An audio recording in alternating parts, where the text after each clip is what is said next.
5 days until the start of the National Football League season. For your Philadelphia Eagles today, who do we have reporting today? Got the Raiders reporting. By the way, congratulations to Fernando Mendoza on signing his contract and Mark Davis not being cheap on offset money. That's why that thing took so long, is because it's not about the guaranteed money any longer. It's about the offset money. And here's what I mean. If Fernando Mendoza stinks and he gets cut and another team signs him, the Raiders want that other team to offset the money that they give him in a signing bonus. That's not how that works. I mean, that's why when you got Travis Hunter getting a fully guaranteed contract from Jacksonville and you're starting to see more of those deals, that's the deals you're seeing now in college and with those college players coming into the NFL now. They're not doing any of that offset money. See, the owners want to be cheap. If a kid sucks, they don't want to pay him that signing bonus money. They want to have it so if that kid's picked up, the other team picks up the offset money. And Fernando Mendoza and his folks said, yeah, no, I don't think so. And that took a little time because the Raiders wanted that to go down like that. And the Raiders were like, we need to have offset money here. And Fernando Mendoza's folks were like, yeah, no. You give the $51 million deal, and it's fully guaranteed. Don't be cheap because you're the Raiders. And Mendoza got his contract today. So they show up to camp. The Giants show up to camp, and the Titans show up to camp. I mean, these are rookies, of course, but everyone's right around the corner here. And by the end of the week, you're going to start to see veteran teams starting to show up as well. So no question about it. Hey, by the way, real quick on Fernando Mendoza. I'll say this to you, man. Okay? He's either going to be a grand slam or I think he's going to be another bust. But I'm leaning on the side that this guy's going to be a hell of a football player because I think he has the right intangibles to be a great player. Guys, I appreciate you. Please hit the like button. Thanks again. Super chats. Marshall was spectacular yesterday, and we were very honored to have him be part of the program yesterday and supporting the show, and I can't thank you enough, bro. Yo, Sills, what up? What up, Eagle fam? Finally spend some of my kids' toy money. Ain't that right, JD? Damn, he's going all in on JD. We're Swab. Swab, thank you, my friend, for always starting the day off with us. Look at his here. Yo, Sills, what up? What up, Eagle fam? Finally spend some of my kids' toy money. Ain't that right, JD? Damn. All in on JD already. Marshall, man. This guy won't let up. He won't let go of the rope. Sills, what most people don't realize about Joe Green, he played half of his career on one good arm. Joe Green's one of the greatest players of all time. Okay? Okay? Sills, they signed Mendoza before an NFL snap. Hurts is guaranteed an extension, just a matter of time. No, he's not. And dude, get this. No, he's not. And the money that Fernando Mendoza signed compared to the money that Hurts wants? Yeah, no. Hey, and by the way, look what you guys do. You rolled down that lane already. I'm not even there with the topics yet. And there you are already down there with your so-called infamous extension for Jalen Hurts. Shit makes me mad, Sills. People care more about rankings than the winning on the field. People would rather Hurts be a top 5 than win us games. Well, again, media people look at the guy as a player. You look at your football team and want to win games and Super Bowls. The media has a different lens than you, Danelle. They don't see the game like you do with your passion, your love for your team. That's not what they and how they cover it. John McMullen doesn't love the Eagles. He covers the Eagles. That's what a journalist does. Me, I'm not a journalist. I have an opinion, okay? And I have certain loyalties, and I don't have certain loyalties. And I have no reason not to tell you that. It's why, again, the reason that my show's different, I don't have to bullshit you because I don't care. Either way, I like covering good football teams. You love your team, and you should. You love your players, and you should. See, I see it through more of the lens of a player and a broadcaster. John sees it through the lens of a reporter and someone that's around those guys. And by the way, those guys who cover the team, you can't help but not to like certain players, become friends with certain players. Look at Derek Gunn. Derek Gunn becomes friends with the players. I never ever wanted to go down that lane. I don't care if you like me or not. I'm going to be critical of you, or I'm going to be positive about you. So I don't really care if you like me. That's not important. Now, again, I'm not looking to build friendships that way. I'm looking to build viewership. So that being friends with those guys is not important to me. It's just not important. So there's a different way of looking how you look at a football team. And Danelle, you look at it through the lens of the fans. And that's totally cool. And but by the way, and I appreciate that. I do. I appreciate it. Sean, of course, not sales. The media is full of shit most of the time. And John McMillan is no journalist. He's an opinion writer that's it, Sales. Okay, well, there's people that could be op-ed guys. There's part of journalism that's there that has that distinction. Twiz, AJ is a great player, but why can't I see that?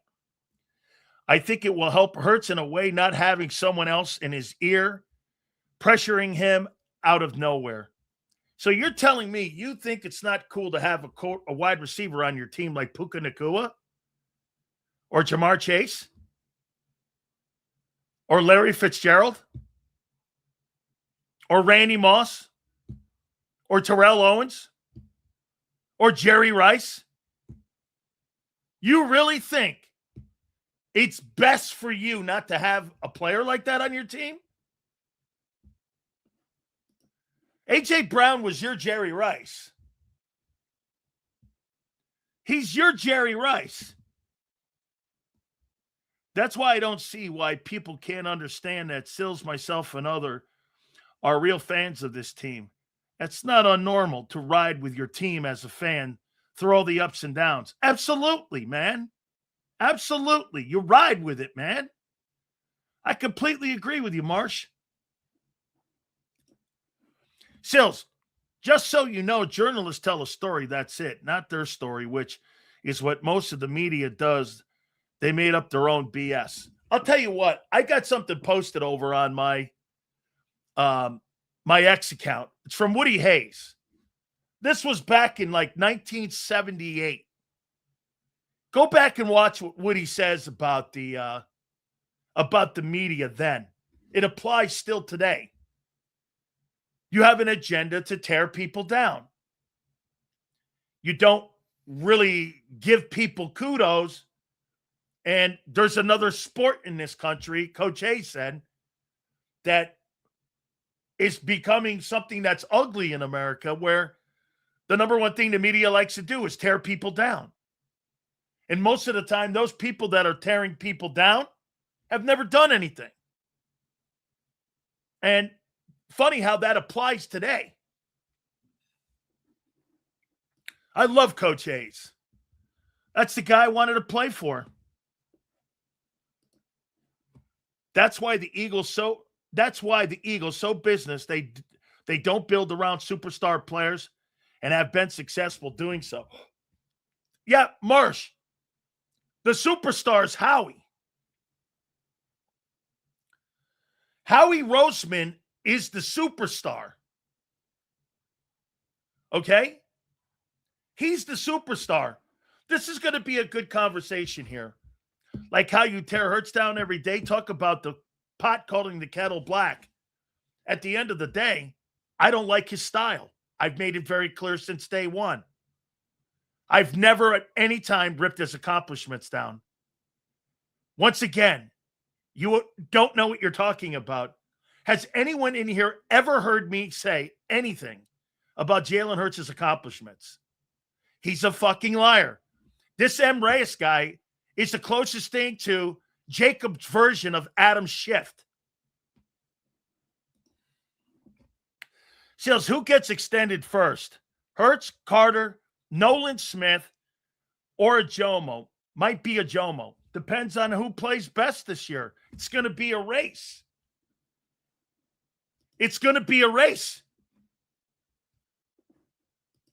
I say he sucks as a passer every day, not as a ball player. Never have I said that. And you're coaching him wrong. I heard you say the Super Bowl MVP didn't mean shit. Yeah, that applies to all.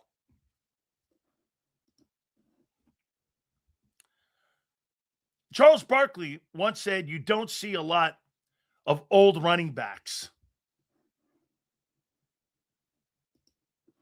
Carter will probably hold in for camp. We got that. Let's get to the topics here. All right. So here's going to be something that is going to be very difficult, once again, for all of you meatheads in here. And it's funny, every time that we put common sense questions out for all, the meathead Eagle fans, not all of you, 90% of you guys are very smart.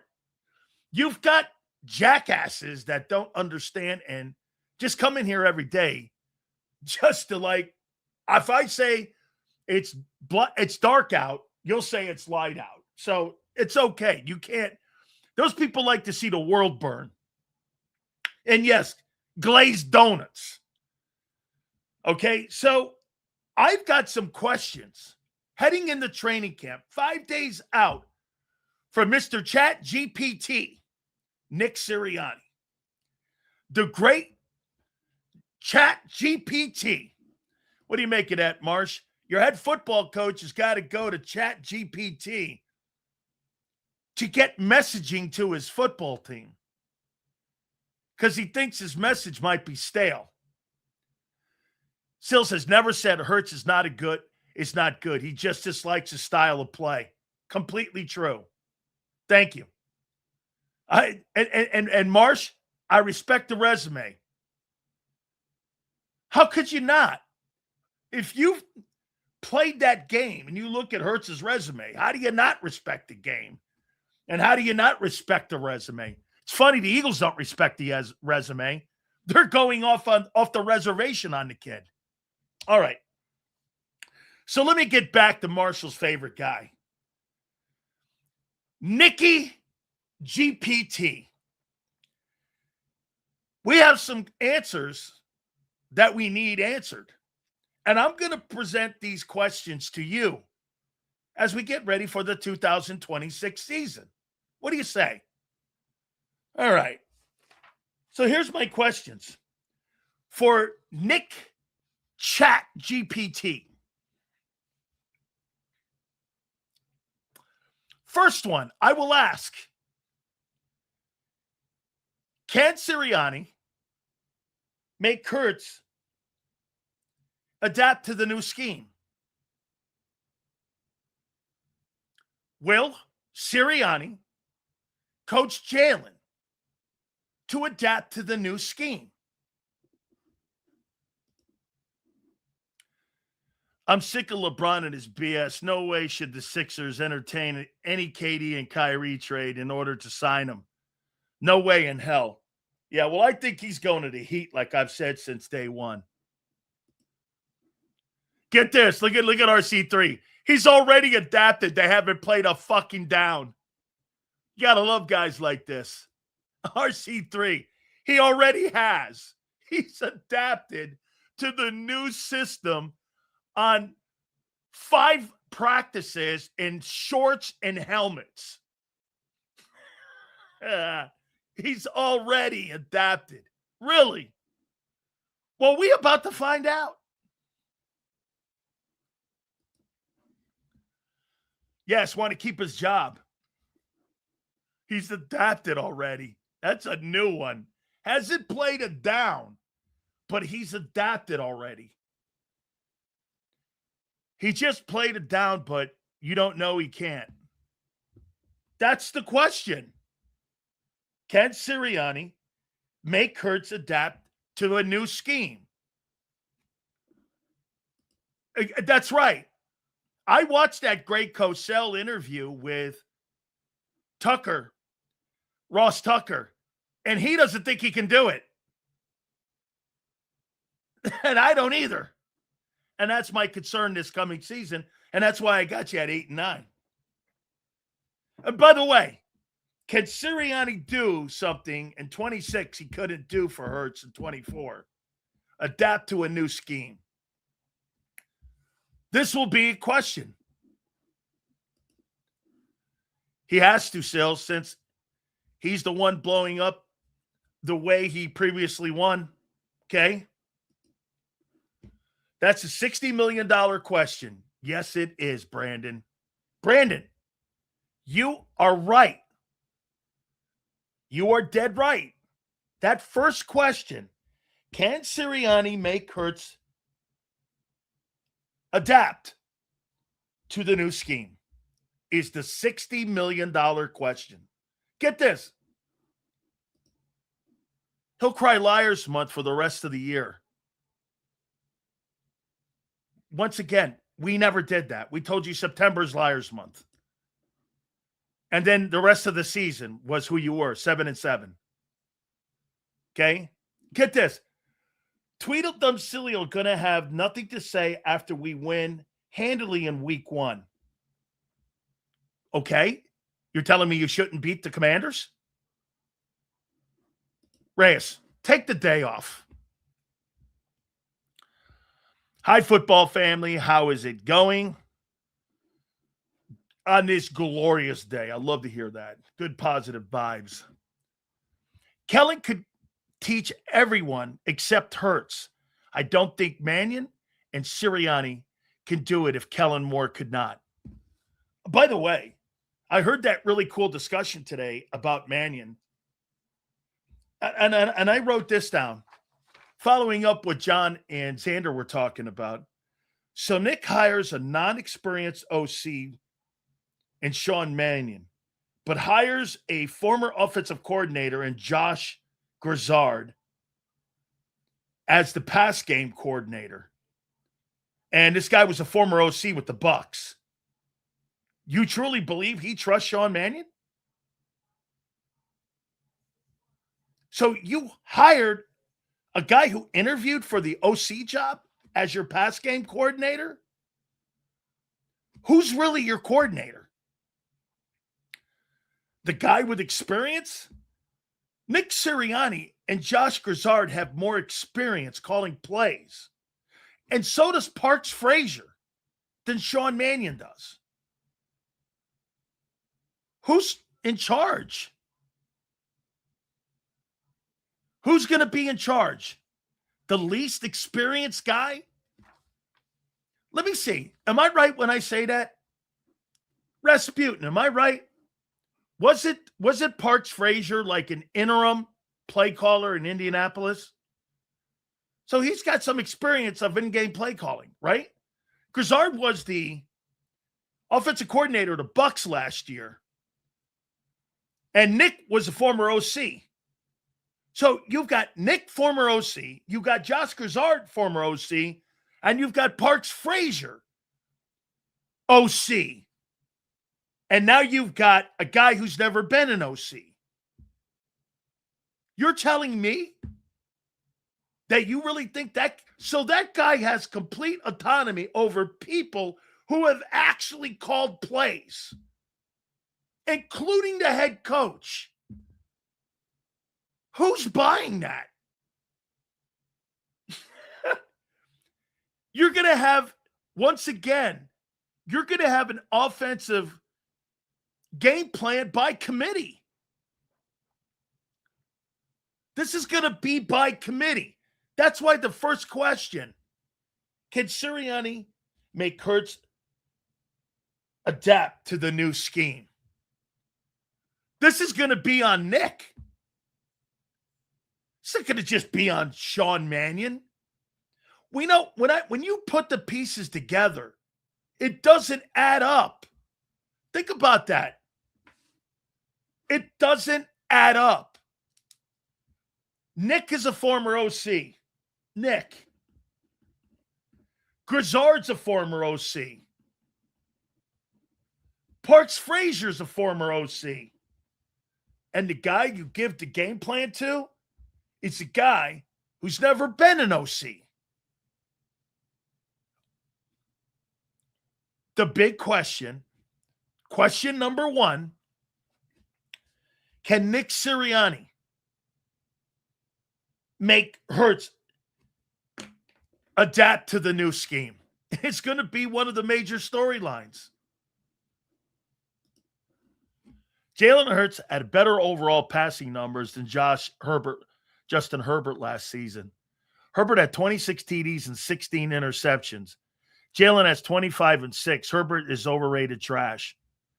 There's nobody in the Philadelphia Eagle organization that would ever take Jalen Hurts over Justin Herbert. Are you out of your mind? Keep putting up all your bullshit numbers. Yeah, in that huddle, there's no A.J. Brown. There's no Devontae Smith. There's no Saquon Barkley. And they had the worst O-line in football last year. And they still beat you.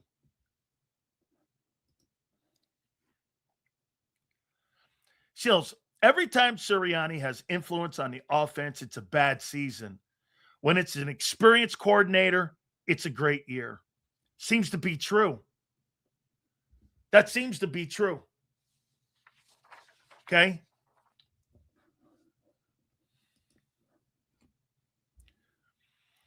I'm starting to think this is going to be Sirianni and helpers trying to duplicate Shanahan, just like he did with Brian Johnson, trying to duplicate Steichen. Okay?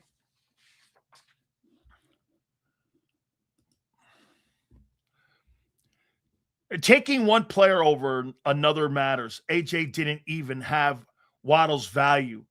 Now move the goalpost. Oh, are you trying to say that A.J. Brown is not one of the top wide receivers because he's not on your team? Typical Eagle glazed donut right there. Nick knows he needs another strong offense of mind besides him. All these teams are stacked up against us now. By how the mighty have fallen when we go from trying to compare Hurts to Mahomes to now Herbert. Here we go. Here's the second one.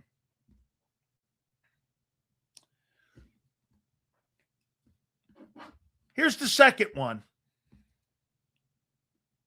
Questions for Nick Sirianni in 2026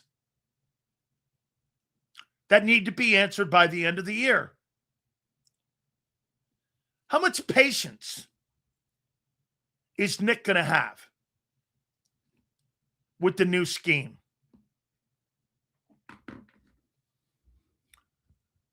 How much patience?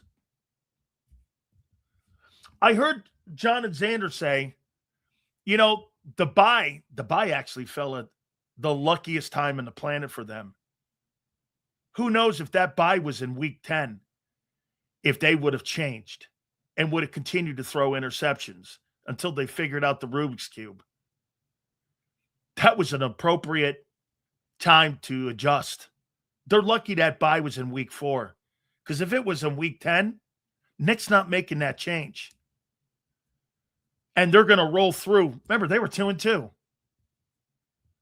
They could have had an under 500 record in that Super Bowl year and underachieved. But that bye came at the right time. It was week 4. Then they took the ball out of the quarterback's hands and they put it in the running back's hands. And you know what always really, it's one of the most numbing things in this whole conversation about Barkley joining the team.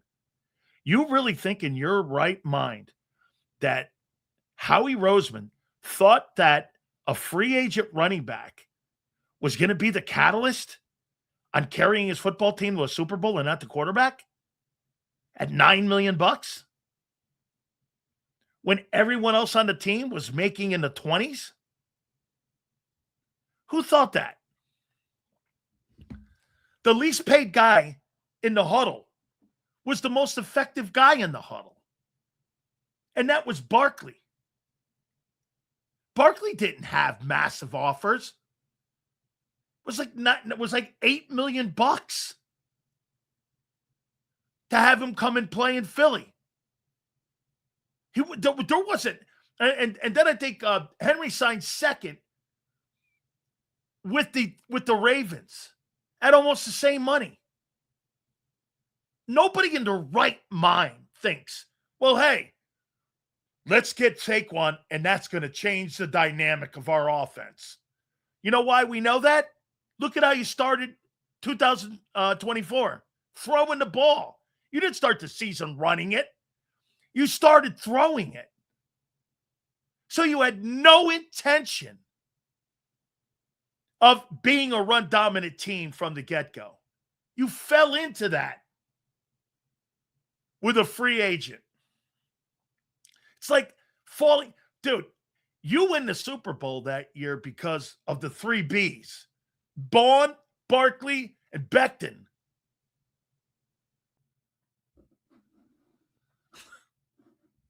All people that were free agents.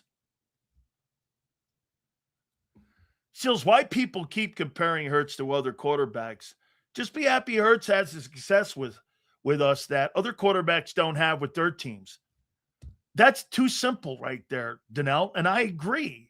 Donnell, you've got one of the most logical ways of looking at your quarterback of anybody that loves the Eagles that I talk to. You have the most rational thought on how you look at that team. Starts with Eagles first. Looks to me like they're going to try to replicate Seattle's offense from 2025 under Clint Kubiak. Copycat league. Let me see something about Clint Kubiak for a second here. And I'll tell you if you're right. Clint Kubiak. Let's see. 2016 and 18 Broncos. San Francisco passing game coordinator. That's Kyle Shanahan. He's more Kyle Shanahan. So he's going to have Shanahan's concepts more is what you're looking at up in Seattle in what they're doing. Clint Kubiak is more of a Kyle Shanahan guy. And all those guys, Kyle Shanahan, Sean McVay, they're all in the room. So I know where you're going. Wishing I was fishing by M. Reyes. Oh, Jesus. What now? That's the first thing that goes out the door. Here, come on. What? Let's see here. Let's see.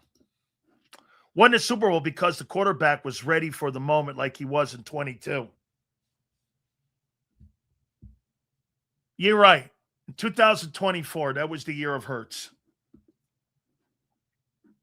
My God. Trying to change the narrative on that even too and take that away from Barkley? Barkley was the offensive player of the year. Hurts had 18 touchdowns passing and 2,900 yards. He gets compared because Sills constantly throws shade. I'm completely okay with Hurts leading our franchise. But when Sills comes on here to start drama once one has to defend Hurts since he's not here. You mean you have to defend Hurts by asking this question? Can Sirianni make Hurts adapt to the new scheme? You think that's shade? How is that shade? That's a simple question. How is that shade? I'm not throwing shade. I'm asking a question. What are you talking about? That's shade? Here's what Jay says is shade. Can Sirianni make Hurts adapt to a new scheme? Why is this a question? Because Sirianni couldn't do it in 24. They tried to adapt to a new scheme and they couldn't. Can they do it now?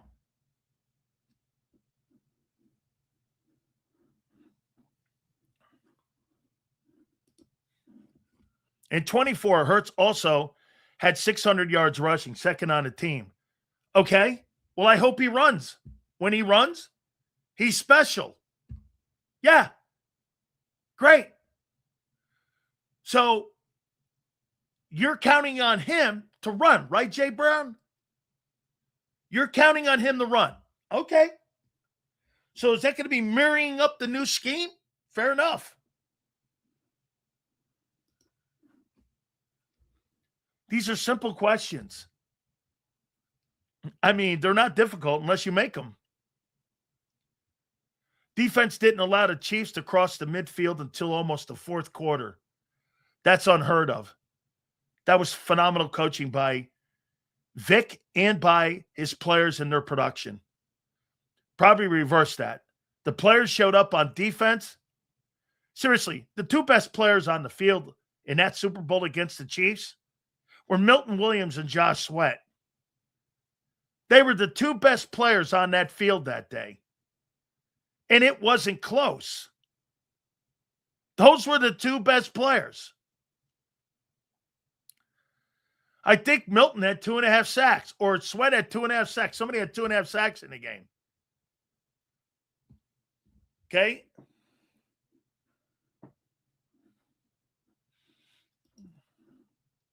RC, he has to run or he can leave. He's a below average passer. Dude, don't tell people that. That's not a bad comment. He did. So did Nick. Nick Foles brought it home. Nick Foles was not an elite player. Nick Foles played. Hey, RC, who played better in the Super Bowl win? That both players got the MVP. Hurts or Nick? And I'll pretty much get an assessment here, what and how you think. Who had a better Super Bowl? Nick or Hurts? Who played better in the Super Bowl win? Nick Foles or Jalen Hurts?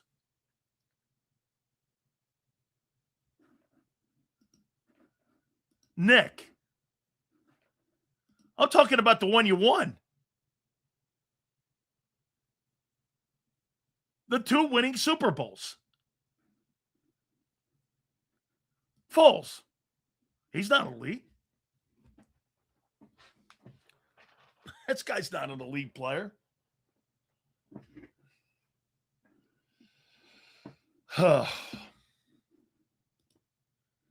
When push comes to shove, Sills blames the coaching, though, rather than calling out Hurts. Yeah. It's true. Ultra, you're right. If they would have coached that kid the same way that they coached him in 22, Hurts should be more advanced and a better ball player than he is individually. Yes. Yes, they hire these coordinators for Nick, not for Hurts. Okay? Yes. Ultra, that's totally true. All right. Jesus Christ. Here's the second question. And you didn't answer it. How much patience will Nick have in the new scheme?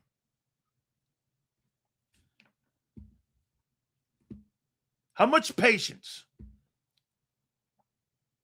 Can you imagine what Nick Foles would do with that offensive skill, or even Carson Wentz. Carson Wentz never had that skill with the skilled players in the huddle. He never had that amount of players. Like ever. Like ever. How much patience is he going to have?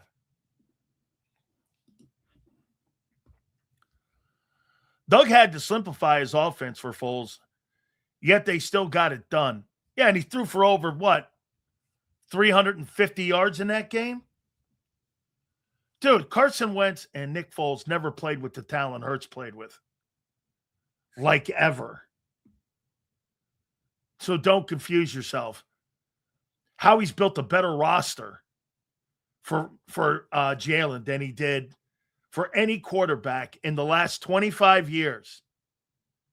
Since he's been the general manager of the team, he's built the best team for Jalen, not for Wentz or not for Foles. Over 450, you're right. My bad. Let's see here. If Nick's job is truly on the line, I don't see much patience. All right. So there's question number 2. Here's question number 3.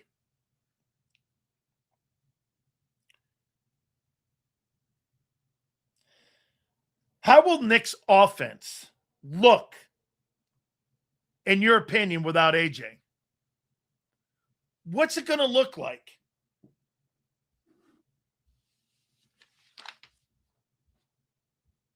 Any ideas? You know, I keep hearing people say that all these changes are for the run game, and yet you've made no changes personnel-wise at all for the run game. And you've added all these components for the run game or for the pass game. Nick threw for a lot of yards, but I'm biased. I got to go with Hurts.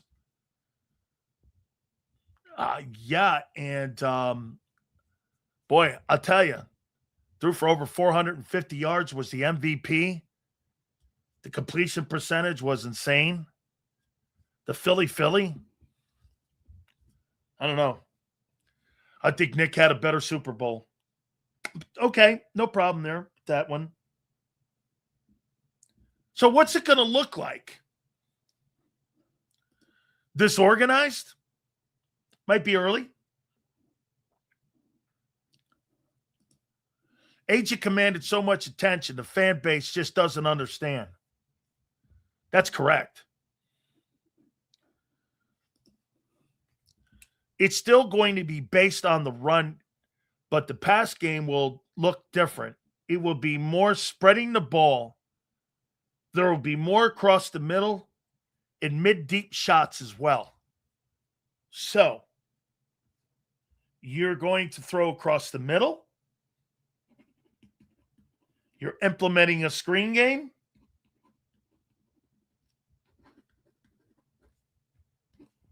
And crossing routes to the middle. Drags. Okay? In 6 years, you've never done this. But they're being implemented now. Okay. That's question number 3. Here's something else. Nick Sirianni must feel that his messaging has gone stale. Will he be able to remotivate his team? You understand how I take what's going on with that ChatGPT. You've got to come up with different ways on messaging. So let me get this right. So for 19 years, Bill Belichick in New England, the messaging worked for 20 years and 6 Super Bowls. You think he changed his messaging? You know why you don't have to change your messaging? Do what I fucking do or get out. You either do what I do or I'll get someone else to do the job that you won't do. That's when you got a coach that runs the whole ship. And there's clarity in the building. Messaging? I think the messaging a year ago was plain for everyone to see. You couldn't connect with AJ to make him understand that he was a viable part of the offense, and you never got the offense going because you had internal conflict with your OC and your O-line coach. That's why he's going through this messaging stuff. That's right. Here was Bill Belichick's message for 20 years. Do your job. Hey, there's no deviating off that. Do your job. I mean, do your job. Hey, Chat GPT, do your job. That's how he messaged it. Do you know that you're not allowed to have a cell phone during the time that you played in New England when you were on the campus with the Patriots? You had to turn your cell phone in at the front when you came into the building because there was no texting, there was no video, there was no anything that anything could get out because Belichick ran that thing like an iron fist. There was no missed messaging. I wonder if Vic Fangio would need a Chat GPT to keep the messaging fresh. Yeah, I doubt that, Marge. Hey, Chat GPT, this is Vic Fangio. How do I make my players more motivated? Is that what you ask it? It was strictly for messaging. Nick Sirianni must think his message has gone stale. Do what I do, or I'm calling Howie. Okay. That'll get people's attention. Messaging gone stale. In an NFL locker room, there's too much fucking turnover for the messaging to go stale. You got 18% turnover every year on NFL rosters. Messaging gone stale? Yeah, when you're back in the 80s and 90s and you've got the same team for 10 years, yeah. But when you don't have the same team every year, what are we talking about? Messaging.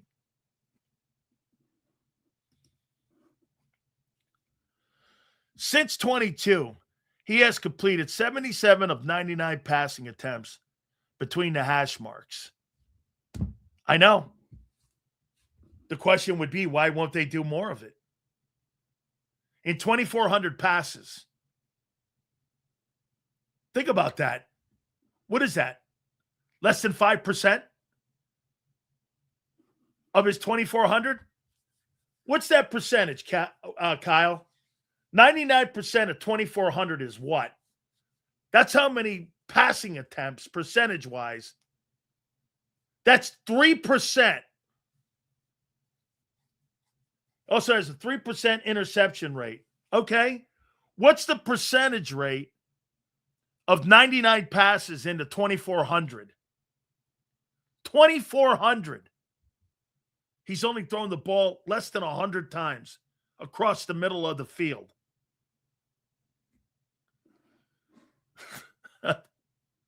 Think about that. He's so efficient at it. Yet, averaging one attempt per game across the middle of the field. So if you throw the ball 30, it's like throw the ball 30 times in a game. One attempt will go across the middle of the field. Look at this.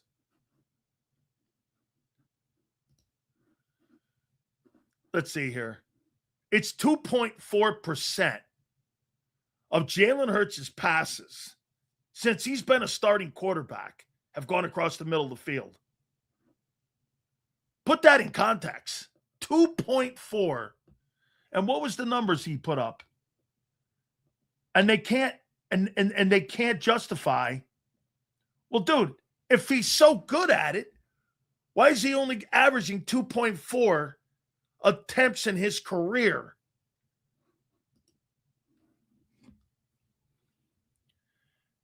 Being for real, Nick's messaging always been stale. Think about it. Flowers are blooming, then the positivity bunny. He couldn't think of anything stupider. Hey, dude, your messaging? I wrote that down here. That number can't be correct because Dallas Goedert has caught 277 passes. Bro, he's thrown 99 passes across the middle of the field.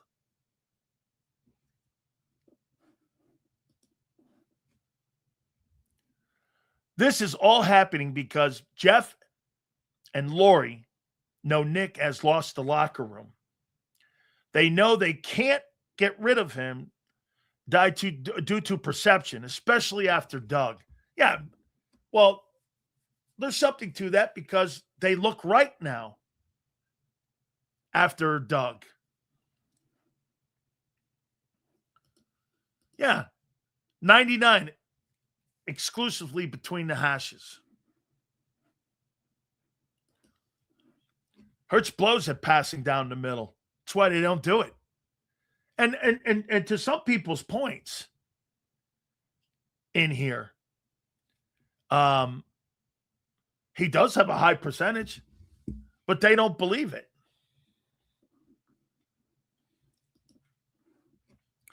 Shady McCoy said it best the other night on Speakeasy.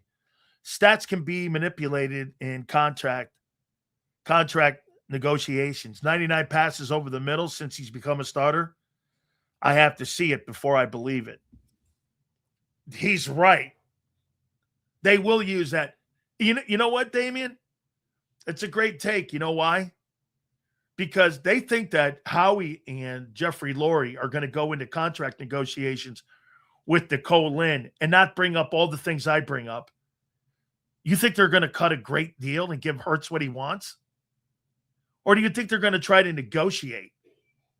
You think Howie's really just going to go like this? Sure, here's $64 million. Really? And he's not going to do what's best for the Eagles? I mean, do you really believe that? Trying to type on the subway is like pulling teeth. It's a great take, Kim. You don't think they're going to bring all that up?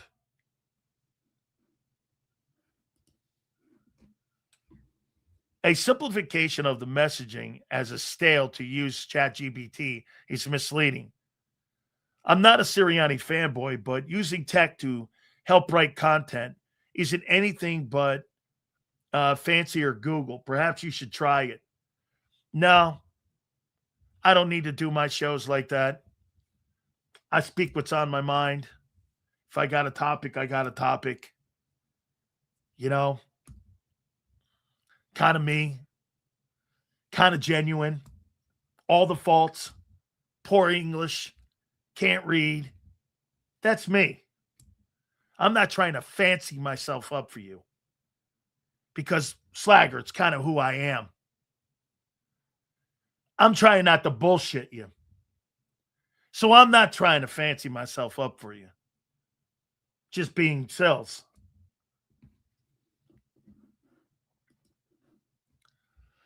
Sills said it was all AJ's fault. Sills is saying we're going to the Super Bowl. Okay.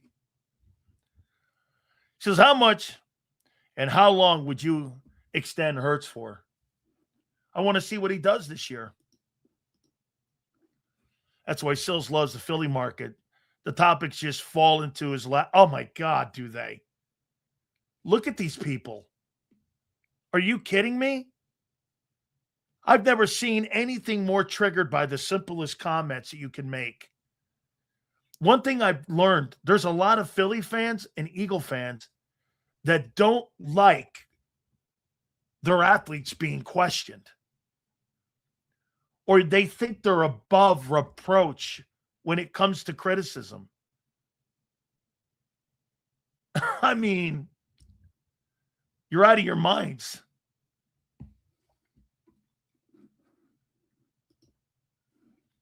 Look at all those executives with Harvard and Yale educations, but no common sense. Yeah, they want me to do a talk show like a school teacher, like a guy who. Hey, guess what, Kim? You know why the guy who's teaching you broadcasting is teaching you broadcasting?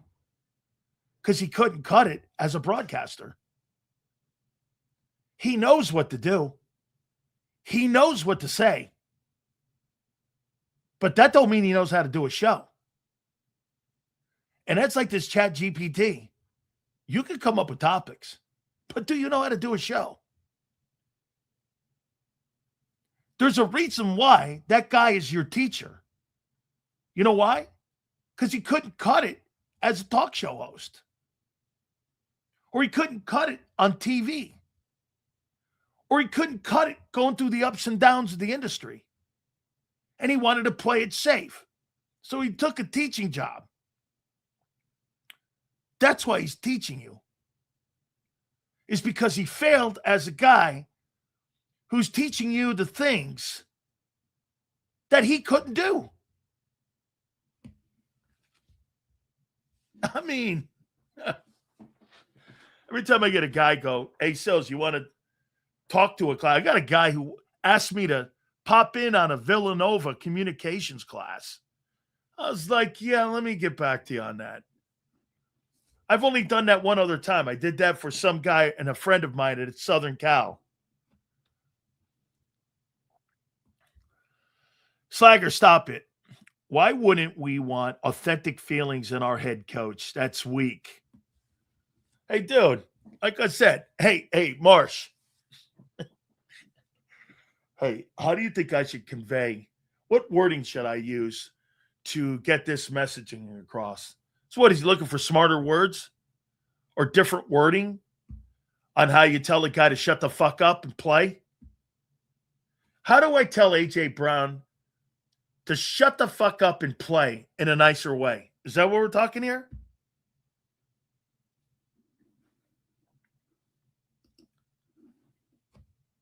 Now, look, I'll tell you this. Using Chat GPT and all this other stuff for research and like looking up topics and stuff, I don't have a problem with that. But I'm not going to read something off of a computer and go, yeah, that's a good-looking topic there. I'm going to word it my way. Get this. He has high percentage. He has proven he can do it. No, he hasn't proven he can do it. Marshall, you stop it. You think no other coaches to research to get examples to illustrate his own fucking ideas? Content forever. We used to fight in the stands and have police stations in stadiums. Now we fight in the chat. Philly proud. That's good. That's a good take here. Here's the last one. Will he avoid the hot seat? Will Nick avoid the hot seat? So here's my 5 questions to Nick that I'd like answered by the end of the year. Can Sirianni make Hurts adapt to the new scheme? So far, he's 0 for 1.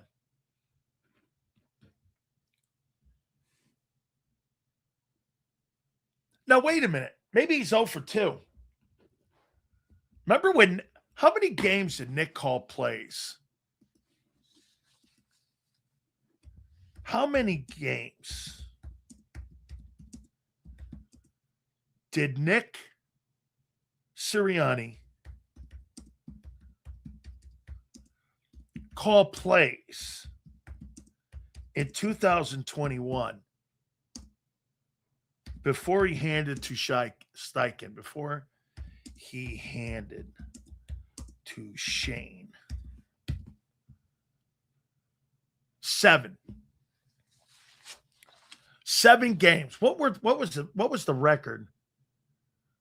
It was like 2-5, something like that. They were like 2-5, right? Nick Sirianni called offensive plays for exactly 7 plays during his debut in 21 before handing the duties over to Shane Steichen. The transition was made mid-season. Week 7's loss to the Raiders. Sirianni decided to step back from play calling duties to focus on being a better overall head coach. Okay, so he couldn't teach Jalen his system and the way he played called for 7 games. So in theory, it's really 3. They couldn't do it in 24. They couldn't do it in 21. And they couldn't do it in 25. But the new scheme, Nick's going to be able to connect. What's going to be the determining factor? You know what? I don't know yet. That's a great question. First time I've been asked that. I don't know yet.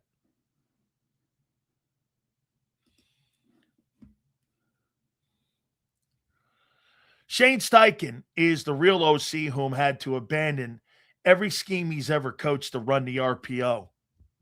Well, Rasputin, didn't Shane do the same thing Kellen did?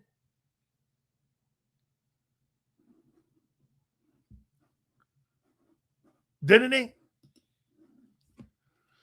Sills, it amazes me how Jalen has been able to deal with Nick and have the success he's had with Nick not trusting him to play like an actual quarterback.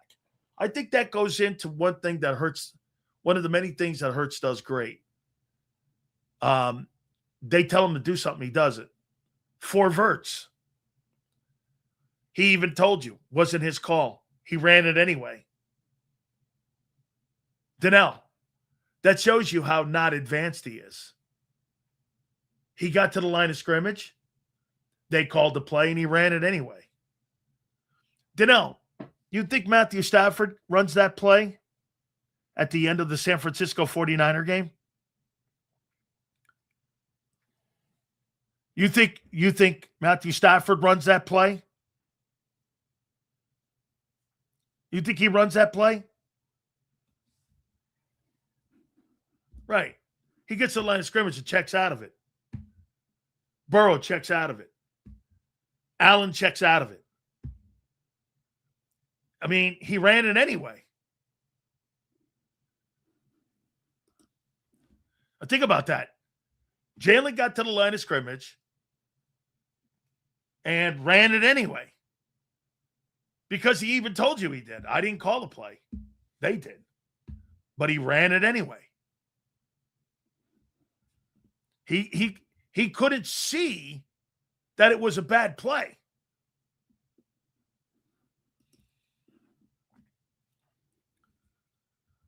Mahomes audibles out of what Reid calls at times. Andy Reid has said that to you 1,000 times.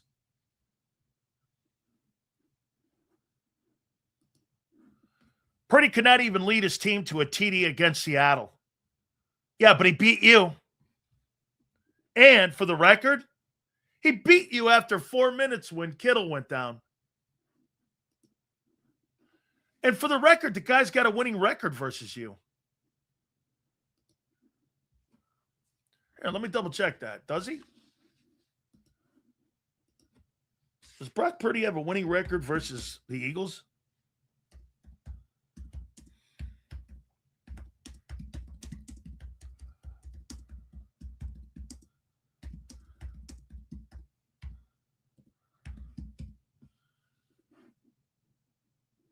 Yeah.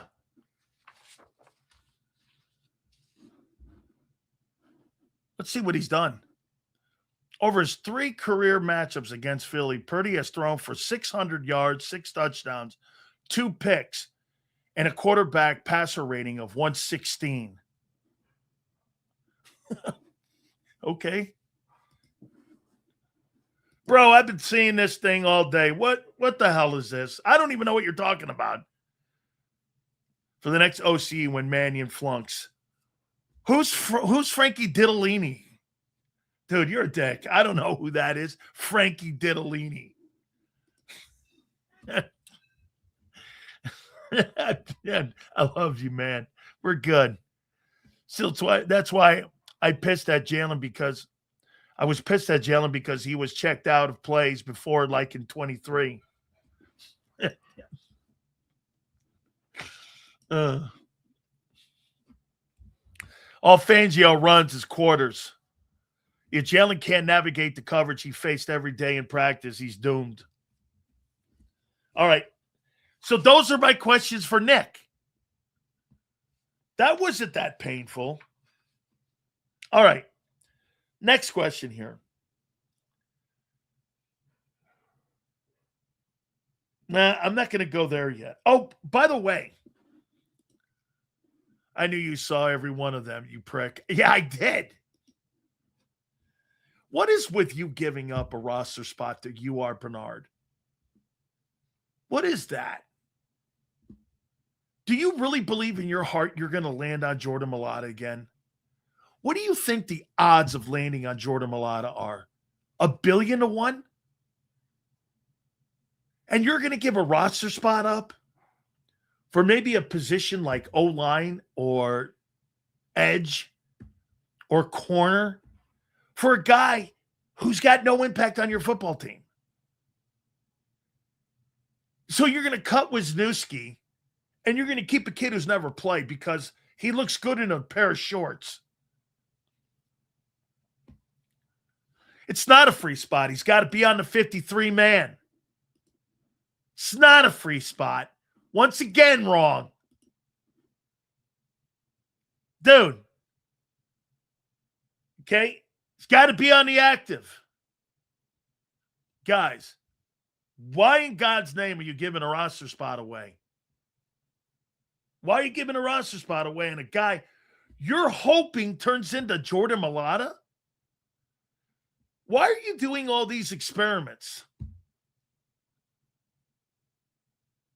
I mean, why are you doing all these experiments? You're doing a new experiment with the new offense. You signed a guy and you're going to give a roster spot to a guy who's not going to help your football team at all this year. I mean, what is with all this?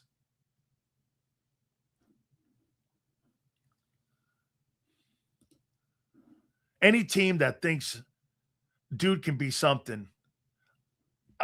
Okay, so you're in a position right now where you're going to make a gamble on a roster spot on a 7th rounder who shouldn't make the football team?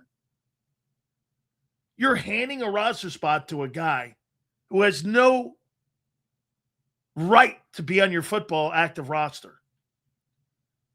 Because what? He looks good in a pair of gym shorts? The chances of you landing on Jordan Mailata are 0. With your logic, we would never have gotten Mailata. How he knows what he's doing. Stick to your... Hey, Jay, name me another Jordan Mailata in NFL history. Name me another Jordan Mailata that's never played football.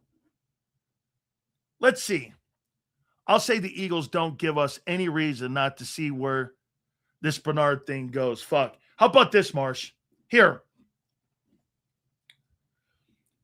Who's the tight end from the Antonio Gates?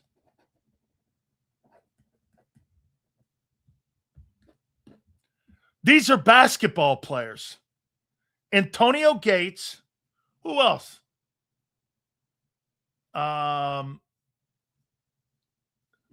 How many years did Jimmy Graham play at Miami? Because Jimmy Graham was also a hoop guy.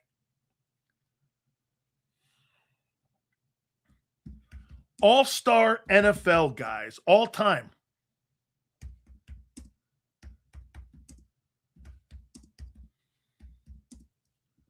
Who never played football.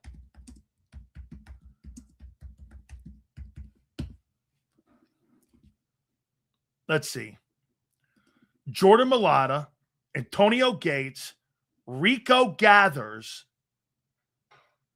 Mo Alley Cox. Who else? Here are the 9 players. Gates played hoop. Michael Lewis, Jordan Mailata, Eric Swan, I remember him. He wasn't awful. He played like minor league football, though, before he get semi-pro football. So, Vince Papale. Wasn't Jason Peters a hope guy? Let me see, Jason Peters. I thought he played at Nebraska. Jason Peters. Hey, good luck to it, man. That guy will be a nobody. Let's see, Jason Peters. Let me see here.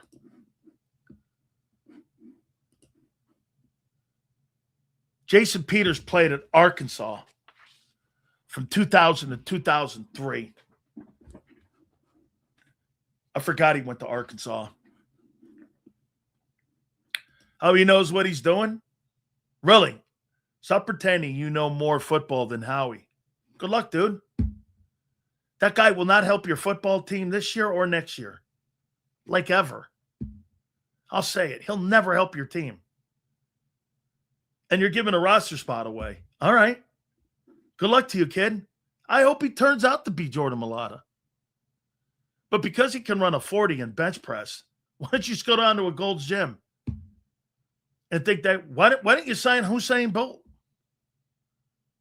Why don't you go and sign, why don't you go and sign, like, let's see here. That's not a Clint Hurtt pick. That's not happening. I asked him, not happening. It's not a Clint Hurtt pick. That is not a Clint Hurtt pick. Not happening. Seals, a great man once said, it's easier to teach D-line than O-line. Bernard is a lottery pick. 53 is roster, but 49 can dress. If 8 are O-linemen, otherwise 48 dress. Hey, brother, just discovered you yesterday and have been binge watching your previous shows. Really enjoy your show. Thank you. We welcome you, my friend. Thank you very much. Let me know what team you are, if you like, if it's the Eagles. Big Sills, where's Belichick coaching? He's messaging still working today. Were you under the impression North Carolina was some sort of like national power? Bro, are you under the impression that North Carolina was a national championship football team and program? Based on what? You're making it sound like he went to Texas. You're making it sound like he went to Alabama or LSU.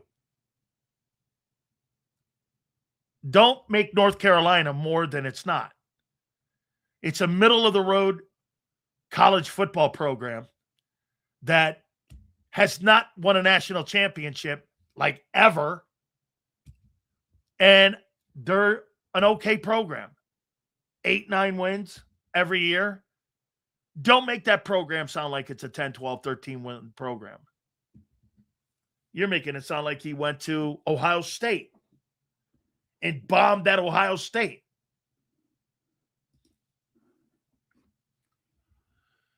Didn't Al Davis do the same thing? Draft talented players who could run fast and said he could teach them how to catch a football. Like who?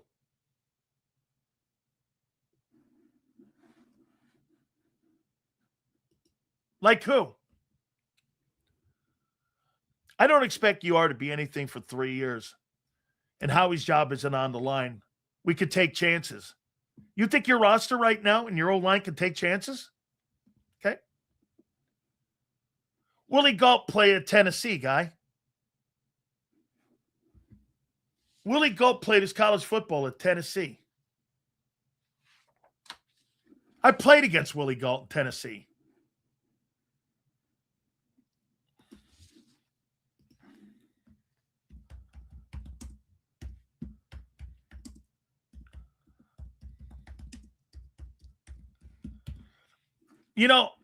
Maybe, Galt wore number 26, played from the Volunteers.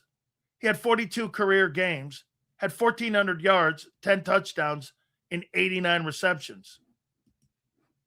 Willie Galt played at Tennessee. He played with Reggie.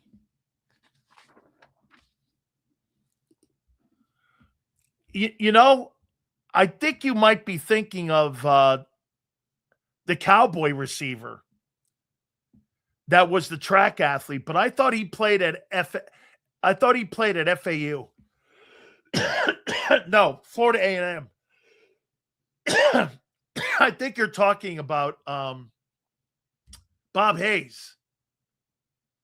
You might be talking Bob Hayes, dude. And that was the Cowboys.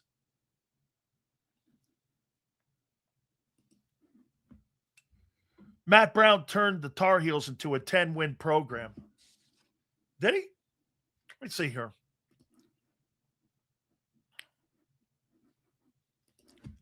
Mac Brown. Hold on here. Mac Brown. Let's see here. Mac Brown at North Carolina. I think they won 10 games. Let's see. No, he didn't. Oh, first time. Yep, 3 10-win seasons. Great. That's not national power. Are you trying to tell me you think North Carolina is a national power, dude? Are you fucking crazy? Like, in what world? Like, what world? But this is true. This is true. What world is North Carolina a national power in football? In the ACC? Yeah. I'll tell you what. If the recruiters are knocking on my door, UNC ain't it.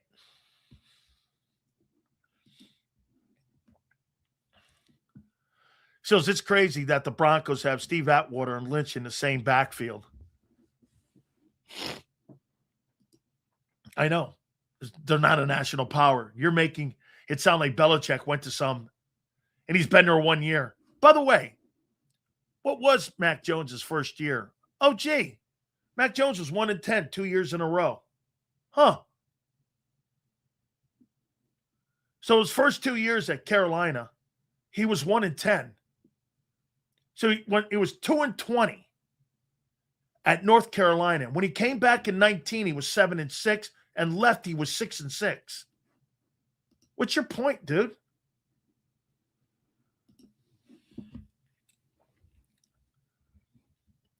North Carolina is a reformative project, which is why Belichick took it. Plus, he's got the money there. Bill took it on if he succeeds, he will be back in the NFL. I don't think he's ever coming back to the National Football League. I think his way of doing things I think Nick Sirianni's way and Sean McVay's and some of these other guys that work with these front offices. I personally think, okay, I personally think that that's the way the league is going. They want to work with the analytics. Okay? They want to work with the analytics. And they want to work with those people. And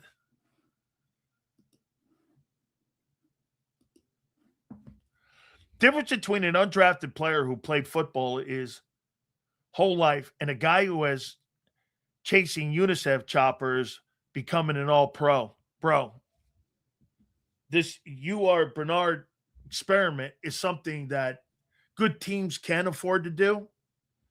But when you got roster issues and you're still trying to change. Hey, listen, I heard John and Zander doing the experiment today. You know, one thing that we haven't hit on, I would keep more offensive personnel on my practice squad, and I would keep more active guys on my defense that can play. Why? Why would you go down that lane? Why would you want to have more offensive guys on my practice squad and more active dudes on my, 28? Why would I want more defensive players on that side of the ball? Anybody? Why would you do that?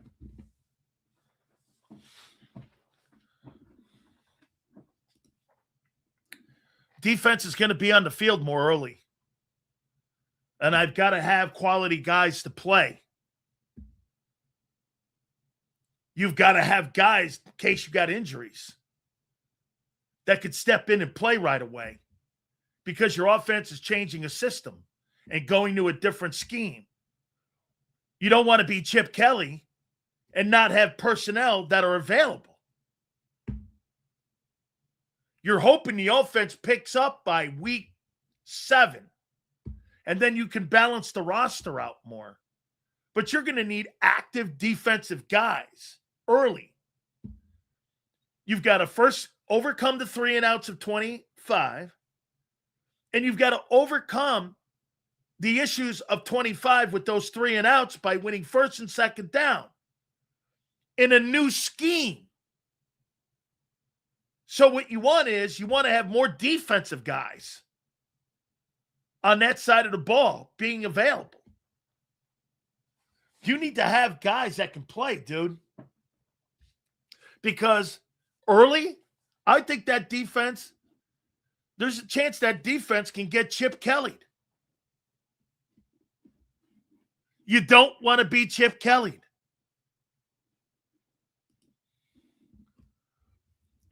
Seals, do you see coaches like Nick Sirianni becoming more popular in the league? Or do you see the unique situation? No, I think you're going to see more of Nick's. Guys working along with front offices. Then guys having total autonomy. I think the old school guys I think the owners don't like those. Look, if you're an owner, look at Jimmy Johnson and Jerry Jones. Jimmy didn't want to share any of the credit with Jerry. And Jimmy Johnson has made it very clear that was a big mistake by him, that he did that. I mean, look, Bob Kraft doesn't get any credit for what they built in New England. That's all Belichick. So, Sills, is it Super Bowl or bust? I don't think so. I think it's NFC Championship game or bust. I think if the Eagles get to an NFC Championship would mean this. And, dude, who knows what happens in the playoffs? But if you get to an NFC Championship game, that'll mean that Jalen Hurts is 8-5 in the playoffs. Or, yeah, he'll be 8-5 in the playoffs. The passing game and the offense evolved. You won a boatload of games, and you just came up short.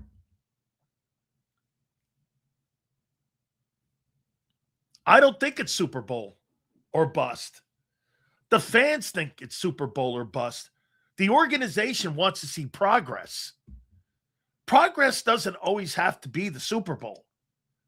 31 teams lose every fucking year. You don't see them ripping their team apart. Nobody's ripping a team apart in LA on both LA teams. Nobody's ripping a team apart, and the Chiefs had it down here. Nobody's ripping anything apart in San Francisco. Nobody's ripping anything apart in Chicago or Detroit. Nobody's changing a directional. Hey, this is how we're going to get to New York from London. And we're going to go a different route. Now we're going to fly there where we know the easiest route, but we're going to take a harder route. I mean, nobody does that.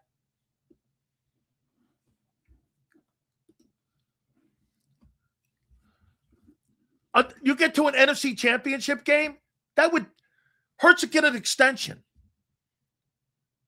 if he gets to an NFC championship game again, because you couldn't deny it. I'll make this point to you too, Slim. If Nick Foles had won that game against the Saints,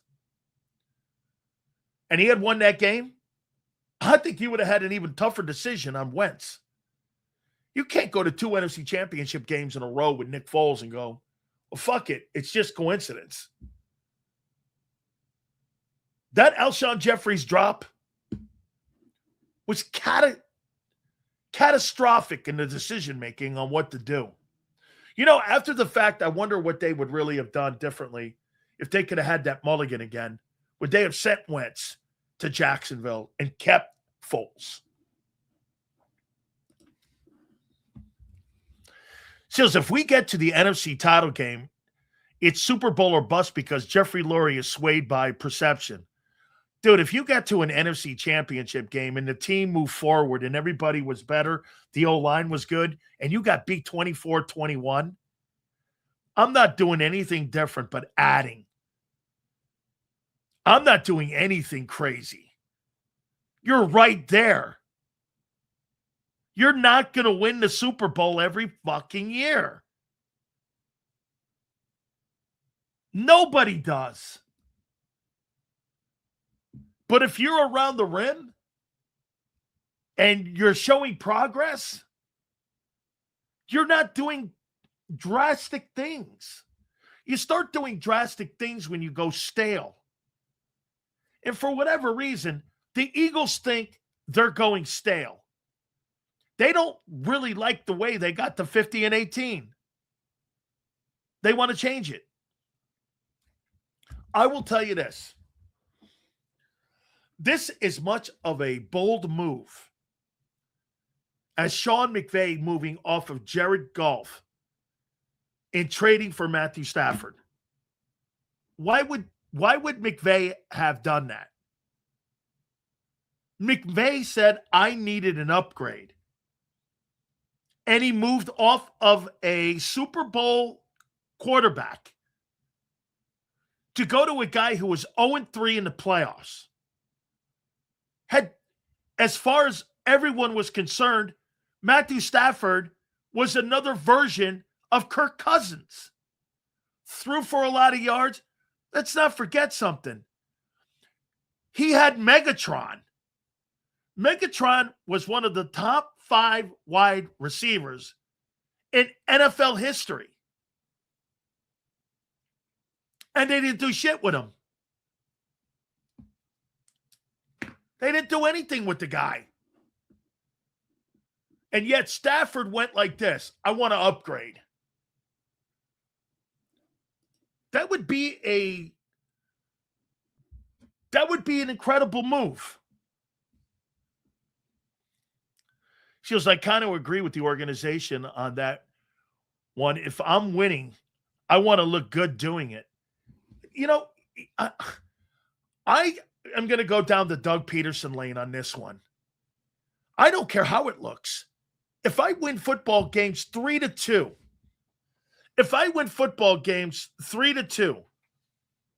okay? For me, I don't care how it looks. I really don't. I don't care how it looks. Okay? I just don't. It doesn't make sense to me.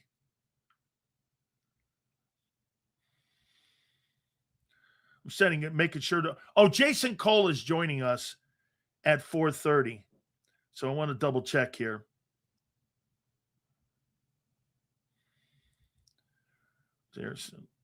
Excuse me for doing that. Yeah, I mean, dude, that was a big move for the organization for the Rams. Okay? Big move. Hey, let's move on for Jared Goff. By the way, he was the number 1 overall selection.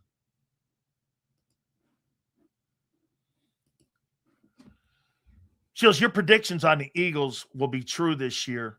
Too many key players are out the door and or often injured. Here's, again, the only reason I'm saying 8 and 9, it's not because of a talent issue. I think listen, I was going to ask this question, and I didn't get a chance to ask Zander this question yesterday, but guys, you think this roster is better than last year's roster? Do you think this 2026 roster, I think I did ask Zander this. You think this roster is better than last year? There's no upgrade on offense. And I think you're kind of lateral. Well, you lose Dean, but Jahad Campbell, that offsets. Grenard offsets Phillips. And you upgraded at corner. So it's a better unit than a year ago defensively. Your first 11. So I would say it's how are you much better on offense? You think because you have 8 guys at wide receiver, you're better than with AJ? That's such a dumb take. You've got guys who are dudes. I think the defense is better, Sills. There's no way you could say the offense is. Correct. Sills, if the O-line is healthy, yes. You're not better on offense, personnel-wise. But you're saying health. If they're healthier than they were a year ago, which you were still number 7,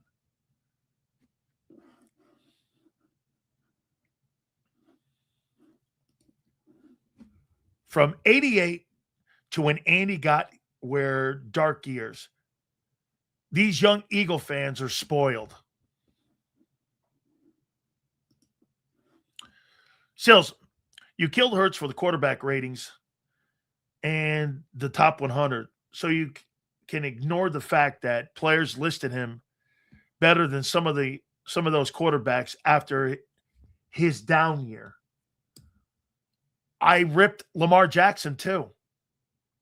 Lamar Jackson has plummeted.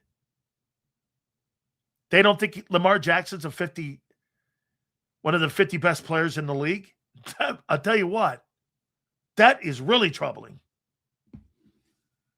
Because you got a contract that you're talking about. I mean, you got an enormous contract that you're talking about. Okay? All right.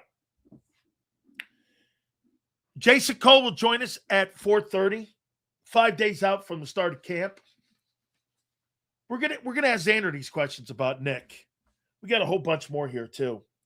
And by the way, I'm gonna ask him about the UR Bernard thing and get his thoughts. I heard those guys talking today. And, I mean, so you're giving a roster spot up for a guy who's not going to have any impact on your football team at all. And maybe you need, like I said, if your offense is going to struggle early, which many people are projecting, I want a shitload of active defensive guys early in the season. And I want more on that side. I want more than 25 players. I don't want to be in a position where I'm blue tent Chip Kelly. And I don't have active guys I can go to. You're going to need a lot of numbers on defense. Because you know what they're going to do? I'm going to predict it now. first couple games, you're going to see a shitload of 3-and-outs. And I don't want to have any balanced roster going into my first month of the season when my offense is projected to struggle right away until they get their footing maybe mid-season. All right. Let's see what Big Z has to say. Without further ado, my man, Big Z, Zander Krause joins us now.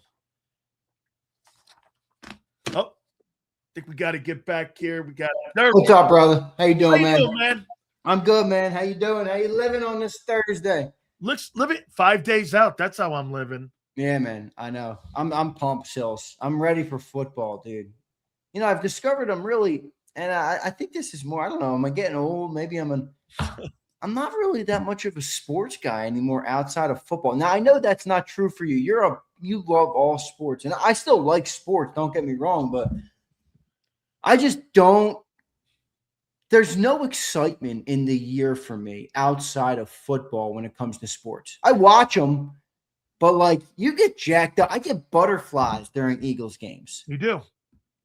There's none of that when it comes to watching the other sports. So I don't know. Maybe I'm alone in that, but that's just how I've been feeling recently. And I'm ready for football to come back, man. Okay, so have you now graduated into the level of being a sports talk guy where every time you go out and someone says something to you about the Eagles, you start to do this? Shit. Are you there yet? Because I don't like talking about anything after I get off the air. I don't want to really talk a bunch of sports. I turn on other things. Well, we talk about it a lot. You know what I mean? That's what I do morning, noon, and night. When I'm not on the shows, I'm editing shows or I'm making titles so yeah. I mean, I've been there, but my main family that I grew up with, they know that, and they're not like we don't talk that much Eagles anymore nowadays. But when I'm ever somewhere with, you know, my wife's family or extended cut, everybody wants to talk Eagles, and I do get that a little bit. But you got to give them it a little bit. You got to say a little bit. That offense, huh? How about that thing? That thing stinks. Hey, all right. So, Big T, before we get into the Sirianni questions for 26 here, do you differ on my take on you or Bernard? The only place I differ is that I knew they would do this, because you don't spend a draft pick on the guy without knowing that you have to make extra commitments. Like, in other words, when you use a 7th round draft pick on a guy like Uar, to me, it's more than a 7th round draft pick, because you're not only committing the 7th round pick to him, but you're also committing the time that you have to give him in order for it to even have a chance. And the roster spot. That's what I mean. So, you know, I don't really like I think you brought up Wisniewski, another 7th round pick. To me, that's a 7th round pick. If he plays, he plays. If he doesn't, boom, gone. It's like the center they drafted a couple years ago that was gone. Forget that guy's name. Dylan something. Yeah, Dylan McMahon or whatever it was. So when you draft a guy like Uar, you know, with the pedigree and the whole like excitement about everything with him, knowing he hasn't played football. And the other part about that pick, Sills, is I feel like in those late rounds, that's where you take picks for coaches or for, you know, different reasons other than the GM likes a player. And Clinton Hurt liked that player a lot. Now, maybe that tells you what they think of Clint going into the future, that they trust him and they like him and they want him around the organization. We've already heard a little bit of that, but I don't think you're going to have Clint Hurt make the call, say, I trust in myself to develop this player and I believe in what we can do here, and then cut him for Wisniewski, you know, or somebody like that. So I get where you're coming from, but I think it's such an inconsequential roster spot at that point. Not inconsequential, but not as important. I'm good with them keeping Uar. Boy, that 53, man, I'll tell you what, I don't care what round you're drafted in. 53 spots on a football team is very important for your success of your team. We saw it in 24. And I'll also bring this up for you here. I said this also early part of the year, Zander, I want viable bodies on defense to be able to play, because I'm not sold the Eagles have gotten rid of the 3-and-out issue yet until I see it with a new scheme, a new coordinator, a new system, all of that. Don't you want more bodies on that side of the ball that you can line up and throw in there? Because you know you're going to be put in bad situations. You know you're going to be put in bad field position. You want more defenders on your roster active early in the year until you can balance it out when you see where this offense is. You don't want to be Chip Kelly, dude. And all of a sudden, you got a defense. You know the fastest way to destroy Vic Fangio's defense? Injuries.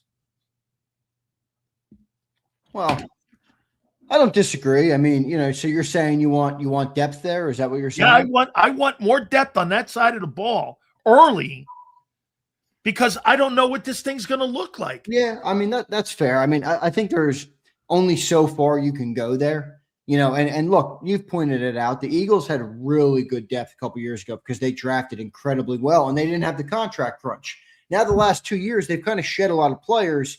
So you've lost some of that depth. And I don't think you have 6 defensive tackles that you want. I don't think you have 4 safeties that you want. I don't think you have 6 cornerbacks that you want to keep. I mean, so I think it's a little different this year.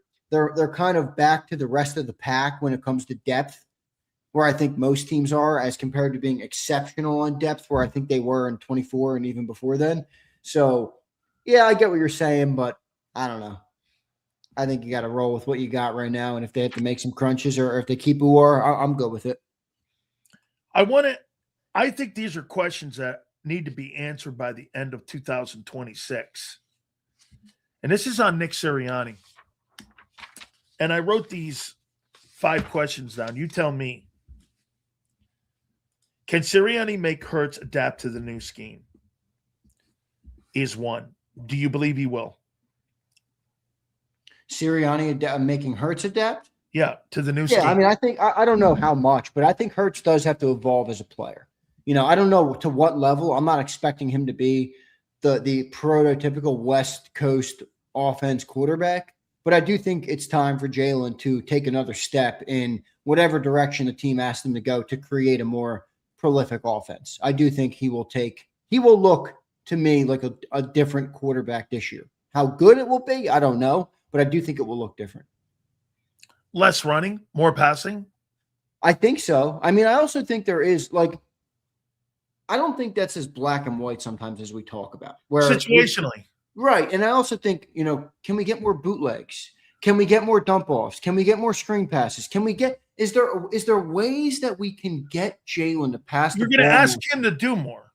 One of my big problems that I think that the team has had with Jalen is give him an easy out sometimes. Now, maybe sometimes Hurts is looking to run or making a play, and sometimes he maybe hasn't taken it, but give him the easy throw. Give him the easy throw. Like you point out all the time, Tom Brady will complete 55 passes in a game, and 30 of them were check down Charlies. I mean, I think they can create an offense where maybe Jalen doesn't run as much and still do some things that get him going. I mean, I think bootlegs are going to be, hopefully they're running them a little bit. I think Jalen would do well with those. Now, I don't want him bootlegging and throwing the ball 50 yards down the field, but Rodgers was a weapon doing that. Right. I mean, give it to a dump off to Dallas Goedert in the middle. Maybe Mekhi Lemon, a short out route, something like that. I think there's ways to move Jalen around a little bit, keep his skill set from a sense of an athletic standpoint, and also have the offense move the ball a little bit better. I mean, one thing I do not want to see, Sills, is a half of football where they don't have a yard. Yeah. I mean, you talk about killing your defense. Yeah. Yeah. You can't do that. No. So build some easy stuff in there. Yeah, absolutely. All right. I think in 2026, watching Nick Sirianni. Hey, real quick, before I go to number 2, I heard you and John talking with this. So Nick hires a non-experienced OC in Mannion and hires a former OC in Josh Grizzard, and has another guy who's a former coordinator as an interim in Press Taylor. And Nick gives the entire caboose of the offense to the least experienced guy. Nick's been a play caller. Press Taylor's been a play caller. Josh Gazard. Press Taylor. He was an interim play caller in Indianapolis. Yeah, but he's not here right now. You're thinking of the wrong. I'm not. I'm thinking of Parks Frazier. Parks Frazier. My bad. Parks Frazier. Yeah, don't make me relive that. So of all the guys that were in the building, he's the guy. Do you think Nick is all in on Sean Mannion when you've got all these coordinators around him? Yeah, I do. I think they're preparing though for what the recent history of the team has been, which has been. They must have really liked him on the interview. I agree. And by the way, that's why I don't think it was all Nick.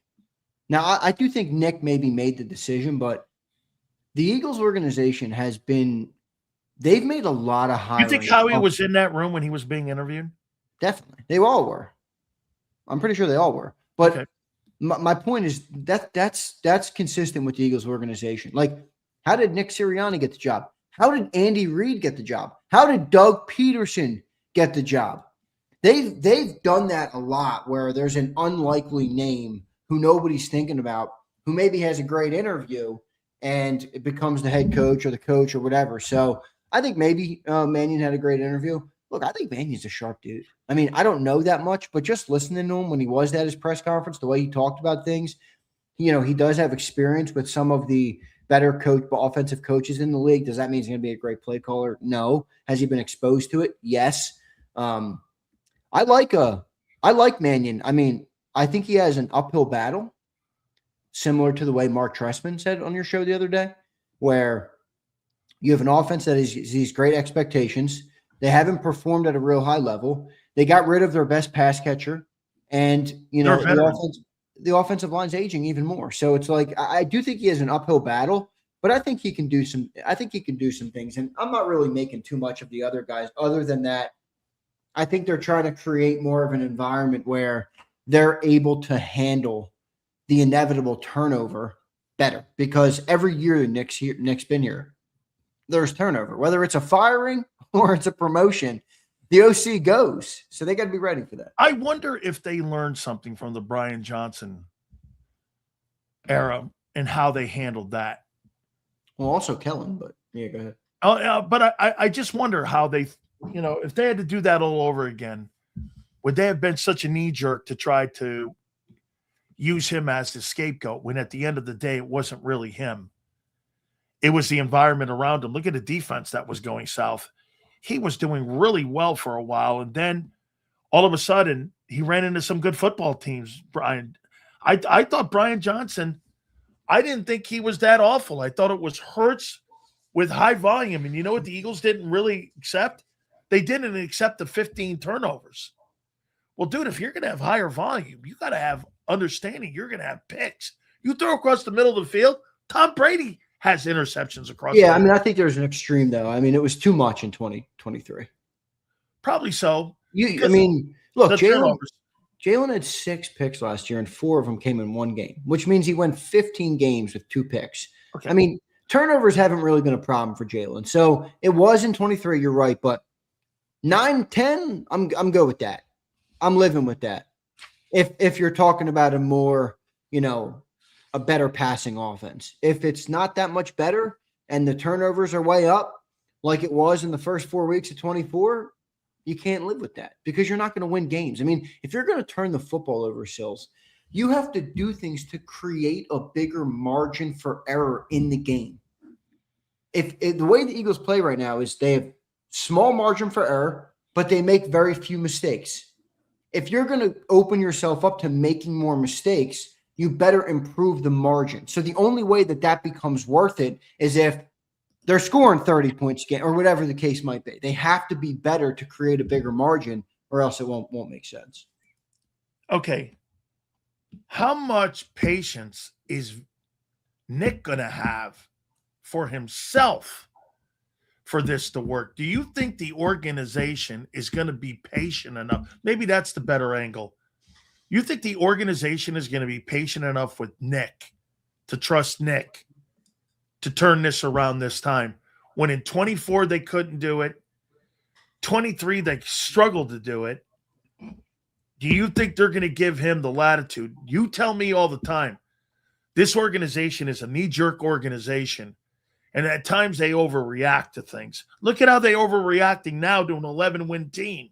Yeah, well, that's partly that's helped them too. So I want to be clear about that. Okay, Sometimes overreacting has created good for the team where they don't rest, they're not patient, and sometimes that can be good. Well, if I'm listening to that, what you just said, then I don't believe they're going to have a lot of patience with Nick turning this thing around. I don't either, but that's where I think the question that you asked yesterday is very relevant from a sense of, is Nick Sirianni the true architect of who wanted to change, or is this more of an organizational approach on what they want out of their offense? Because if it's organizational, by default, they have no choice but to either be patient or live with reverting to what they did.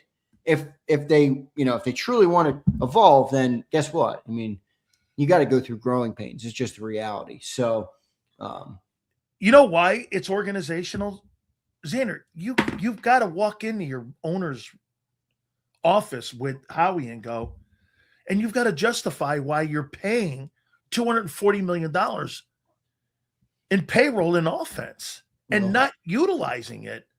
Finances are part of the conversation. Oh, absolutely. And they will always be. So if this is why Jeffrey Lurie has to, if you're telling me after a Green Bay game that they're bitching about a 17-14 game, I can guarantee you the owner's going, why am I spending $32 million on a player who hasn't seen the ball at all this week?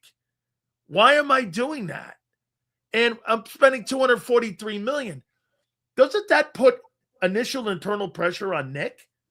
Where Nick Nick can't just sit around and go, hey, don't worry about it, guys. We need about 5 more weeks.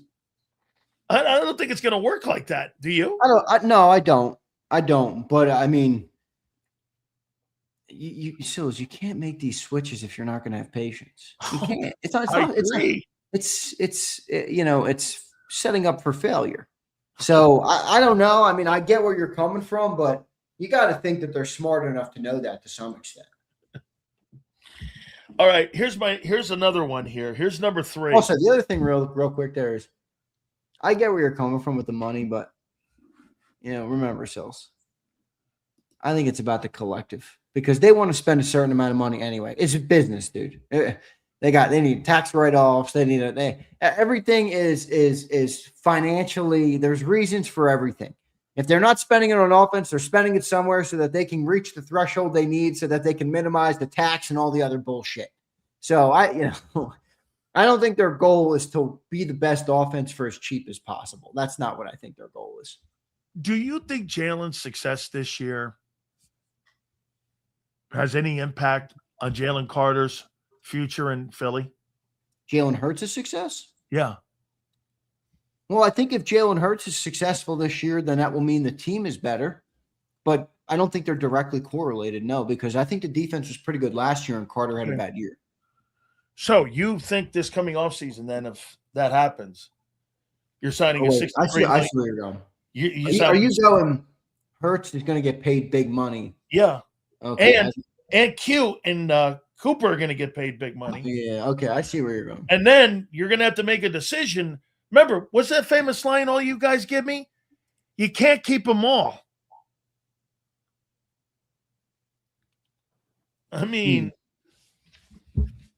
if that guy plays out of his mind, gets you to an NFC title game, you have to give him a $63 million contract. You have to. And then you got to turn around and go, wait, okay, so that's going to be a $300 million deal. $300 million. Yeah. With nearly $200 in guaranteed. How much is the cap going to go up soon? It's going to go up about $25 million. And then I think it's going to go up. Yeah. From 301 to about 325 probably. And how much in the next 2 years do you think it goes up? Well, it's going to go up $25 million each year probably. 25, 30, 35, something like that. It's going to go up $55 to $80 million in the next 3 years, 2 to 3 years. If any contract that's signed next summer for the Eagles really won't kick in until a couple years later. Okay. So I think you have a little bit more time there in terms of that. But You got $400 million in void money. A lot of restructures you're going to have to do. oh yeah. That's But the if game. there's one dude that can do it, it is him. And also, it's prisoner of the moment. Now we're all looking because we didn't win the Super Bowl last year, and they're like, "Wow, we got a lot of void years coming up." I'll ask everybody. Will you live with the fucking void year problems right now to have the 4-year run that they had, the 2 Super Bowl appearances, the parade on Broad Street, one of the best rosters in football? Will you live with it? I'll live with it. I'll let Howie figure that out. Yeah. That's a part of it.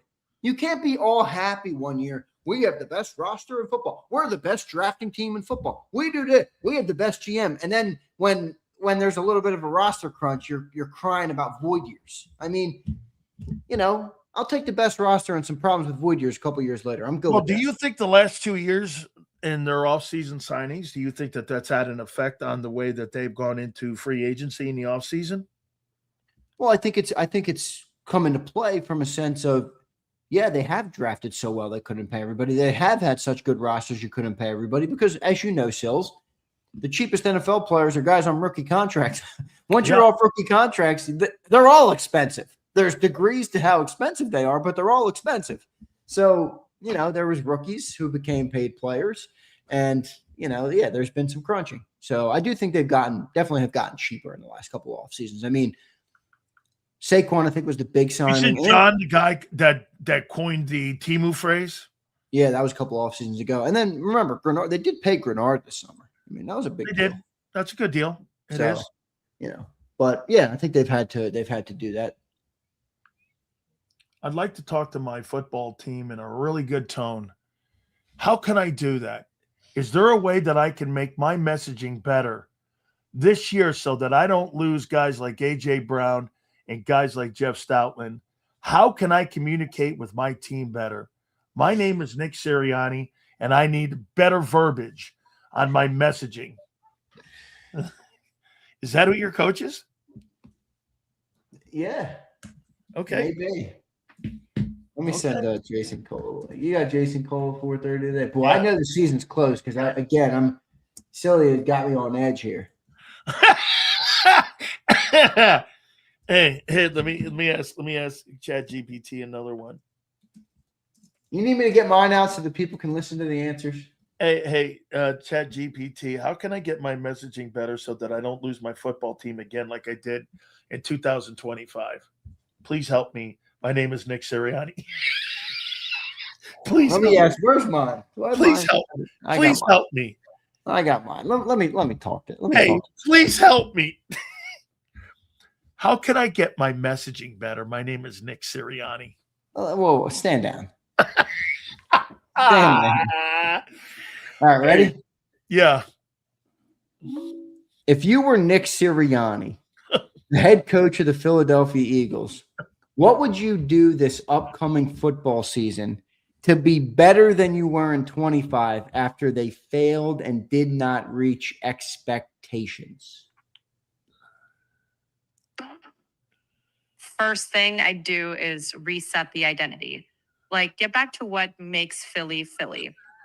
That means sharpening situational football. This is Bob Lang. 2-minute stuff. And then I'd hand the coordinators clear ownership and focus my own time on game management and culture. Clean up penalties and turnovers. You can't be a contender if you're beating yourself. Lean into the young talent. Rotate early. Build depth for January. And protect Jalen. Use his legs smartly, but you need him fresh in December and January.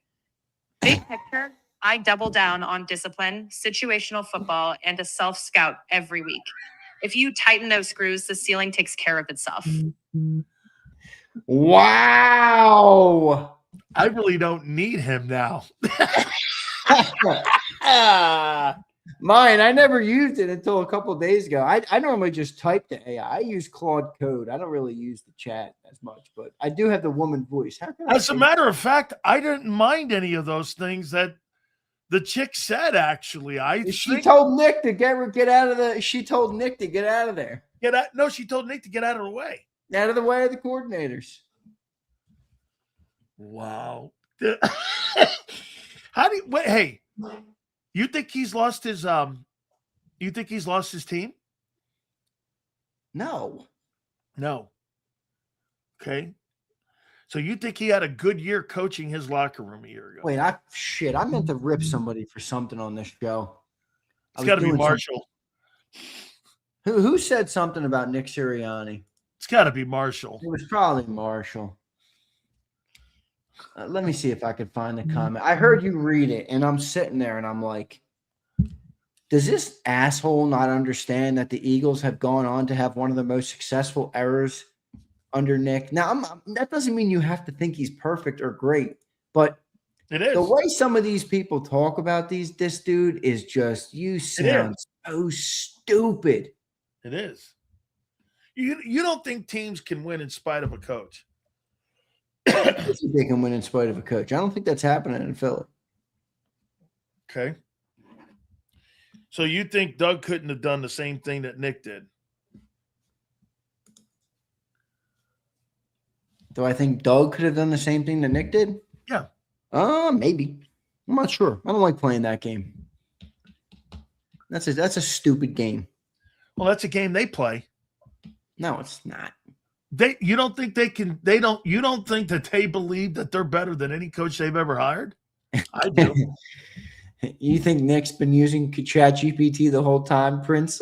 Jalen Hurts been using ChatGPT quotes for years. This ain't nothing new. What version of Jalen Carter shows up in 26? I think a good one, because he knows he's going to have to get paid. Underdog's right, by the way. The entire NFL uses ChatGPT. They do. I've been using Claude Code. Guess who I asked? Who? I asked Jim Harbaugh, does he use it? And he goes, I got it on my desk. Yeah. I do too. I use these things. Yeah, he's got it on his desk. He's got a voice thing on his desk. I use these. And they're all their own AI. Yeah. He's got them on his desk. Mac Minis. Yeah, he's got them on. I got three little agents, Sileo. You know, they've got something now that they can print out also what it is. Like if you ask it something, I want you to print out a schedule sheet for the practices. I want to do this, this, and this at this particular time. Do you know that ChatGPT will print that out for them and print out like a practice schedule? And I don't mind that being used for that.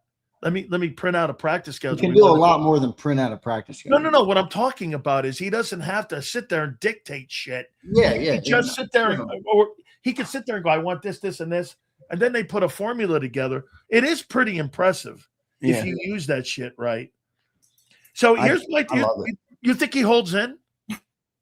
Carter? Maybe briefly. I don't think he's got leverage. Okay. I don't. Right. They're going to say, all right, you want to sit out? That's fine. Well, Moro Jomo. Let's go off a different lane here that we haven't gone on. Could Goddard and Stowers be the key to the 2026 new passing attack? Dallas Goddard, I think he's a huge part of it. And Stowers. Stowers, I don't know. And you know why? Because of Mannion's work with Tucker Kraft. Yeah, but does Stowers fit with their – Tucker Kraft's a versatile-ass tight end, dude. Eli Stowers is he's not ready to be a great blocker. I mean, he couldn't stay on the field at Vanderbilt. I know. How would you play him? Would you play Stowers in 3rd and long? Yeah, I mean, for sure. In passing, would you go 2 tight end set? It depends. I mean, it depends what Mannion's trying to accomplish, but maybe. Install an over-the-middle GPT system in Jalen's home. Oh my God! I'm telling you, it wouldn't surprise me if at some point in the future there's a scandal of like somebody does that where they have some system in their helmet. Yeah. Do you agree that the 2026 season will be the most scrutinized season since Jalen Hurts has been an Eagle? I don't know about that. I mean, there's 64 million reasons to think that. Well, that's what I mean. I think there is more at play here because of the contract stuff. But I mean, am I wrong to think that the Eagles have? Doesn't mean I don't want to see Jalen have a great year, but like the Eagles have gotten a fucking lot out of Jalen Hurts. Oh, why? For a second round draft pick, Dude, like I think he's done a lot. So I'm more looking at if there's going to be a massive change, because obviously at covering the team, it will drastically change the way we're making content and doing shows and things like that. But I don't see it like that. I mean, Jalen's got to have a great year if he wants to get to the next contract. But if he doesn't, then like the NFL always does, it will continue to move on. And they'll go a different direction. And we'll be talking about a new guy. I mean, guys, in 2019, I think it was, Carson Wentz got paid the biggest contract. 3 years later, an entirely new man and new quarterback got paid the biggest contract ever. Correct. Like, shit moves quick. So I think it could move quick. But I also think Hurts could go and seize it. And that's probably what the owner wants him to do, because I do think the owner loves Jalen Hurts. He's probably sees him as a great representation of the Philadelphia Eagles organization. Which I understand completely. But I don't know. I don't see it like that. Eagles got to go. Eagles got to get back to having a good offense, a great team, and showing that they're capable of beating anybody. If you lose in the playoffs and you don't win the Super Bowl, you don't deem that a bad season. No. But last year they got beat by the shitty ass 49ers with an inept offense. That's not going to fly, and I think that would create big ripple effect changes. But I don't think it's Super Bowl or bust or anything like that. No, I don't either. Yeah, I don't think that's the case, bro. You know what? It's crazy that Eagle fans. I said this. I think a massive successful year would be if the Eagles got all the way to the NFC title game. I mean, that would be a huge success, dude. Because hey, dude, if you go to the NFC title game and you get beat 24-23, I'm not changing dick. I'm expanding on that. You know what I mean? I'm working that. I'm not changing that thing out. This is a different form, I guess, of the question that I'm going to ask you here, Zander. But do you agree with this? And I kind of maybe asked it a little bit earlier here, but Hurts and Sean Mannion's relationship, dude. The biggest key to this whole thing, Hurts' skill set versus Mannion's vision. How is that going to link up? I just see these two dudes as two completely different people. Yeah, but Mannion has to placate to Jalen. He has to. Jalen's got pedigree. Yeah, Mannion but that doesn't nobody. I got it. But here, you're asking a guy to change what you didn't bring him in to change. That's why I'm not sure yet how much he's going to change. I think if you're Sean Mannion, you're trying to say to Jalen, I want to get us in a different offense so that we're less predictable. I disagree. I want to accentuate who you are as a quarterback. But dude, Sean Mannion's not Sean or Mannion is not McVay. He doesn't get to say, fuck you, Jared Goff, I'm going to this guy. He doesn't have that type of cachet.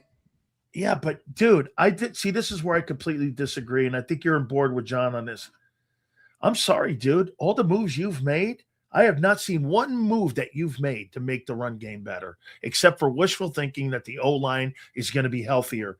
Every fucking move you've made has been a passing game move. Every single move that you've made. And you're sitting there telling me, well, this is more about the run game. What have you done? But what have you done? Trading A.J. Brown is a passing game move? Hiring 5 other guys and drafting 2 receivers? Answer the question, though.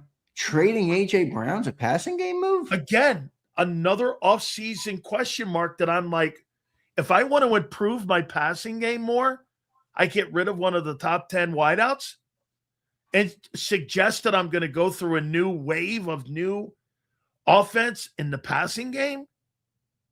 The biggest question, I went on multiple. Here, Zander, watch this. I went over on ESPN's website today, and I was randomly looking. You know what I was looking at? I was looking at biggest question marks for 32 different teams. And here, get this. Let me go down to Philly. Here's on the front page of ESPN. Here's the biggest storyline going in. How will Jalen Hurts fare in the reimagined offense with Sean Mannion, a 34-year-old quarterback coach with the Packers, is implementing a scheme expected to feature more under-center motion and throws over the middle, elements the offense hasn't leaned heavily into with Hurts as a signal caller. Hurts appears to have bought into both Mannion and the changes so far, but as spring practices revealed, there are going to be some stumbles as the unit works through the learning curve. It is clear the front office wants to move the attack in a more modern, imaginative direction. Whether Hurts' skill set and Mannion's vision align is the single biggest question facing the Eagles trying to round back into championship form following a wild card exit in 25. Tim McManus wrote that. Dude, these are the biggest questions. The question is, all these things you've done, go to any website, CBS. Will the new offense, will Hurts be able to mesh up with Mannion? To sit there and say to get the run game going because I'm hoping the guys are healthier and they got Brazilian buttocks is really wild. I mean, hey, I went down to Medellin and I got a Brazilian buttock. I was just rewatching Entourage. You ever seen that show? I do. I have, and I like it. And I was just at the part where he's doing the Medellin movie. Medellin. And I couldn't help but think of Sileo, Cam Jurgens, and Landon Dickerson. Dude, I mean, Hurts Medellin. Hurts and Mannion, it just still doesn't make sense to me. I mean, wow. Nothing. You know, it's I bet he's sharp. I bet he is. Has anything made sense to you in the last 5 years? I mean, seriously. Let's see. Things that have shocked me the most.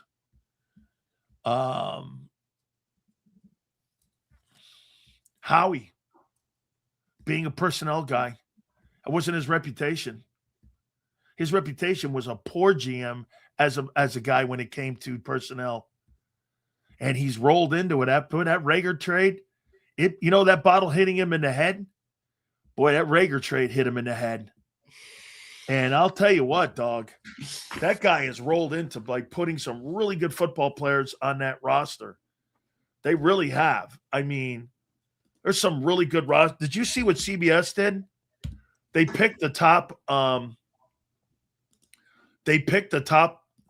191 first-round NFL draft picks from worst to first. Check this out. The best pick since 2020, first-round pick, Joe Burrow. Second is Drake May. There's how he's missed. Justin Jefferson is third. JSN is fourth. Jordan Love is 5. Justin Herbert is 6. Jaden Daniels is 7. Tristan Wirfs is 9. Let's see where the first Eagle is. Jalen Carter's 15. Quinyon Mitchell is 17. These are the best picks. That's right. Cooper can't be on here because he's Devontae's 41. What wide receivers did they think were better than him? They got Tex McMillan, Carolina better than Devontae. What other wideout? Zay Flowers better than Devontae. Jamar Chase, CeeDee Lamb, and Justin Jefferson. What's another Eagle here? Nolan Smith comes in at 52. Holy shit, is that overrated? Here's right here. Middle third, solid picks, mixed returns, incomplete grades. Number 65, Jahad Campbell. Well, I think that's fair. Get your head out of your ass, Sileo. Well, wait, he got benched last year. Jordan Davis comes in at 78 under the list of middle third, solid picks, mixed returns, incomplete grades. A guy the Eagles just gave a 3-year contract extension to comes in at number 78. Let's see who else. Nolan Smith hasn't been that bad, dude. I mean, you're thinking he's what? Well, I don't think that he's reliable. Yeah, but you still a stiff. You have him like way lower than No. 52nd? No. But I think he belongs in that second tier with Jordan Davis is more of a solid pick than Nolan Smith is. Let's see here. Where's another Eagle here? Let's see. Now, bottom third, most disappointing first round selections. Boy, they got Mekhi Becton at 129. Tyler Guyton, Cowboys. Let's see here. Caleb Williams, quarterback. I'm with these guys. You guys love that quarterback. I don't. I don't think Caleb Williams is. Kenny Flickett. Any Eagles down here underachieving? Let me see here. Surely there's a shitty Eagle in this. Oh, there he is. Jalen Reagor, 181. Is Reagor still in the league? I'm not sure. Yeah, here are some of the players that He's with the Dolphins, is that right?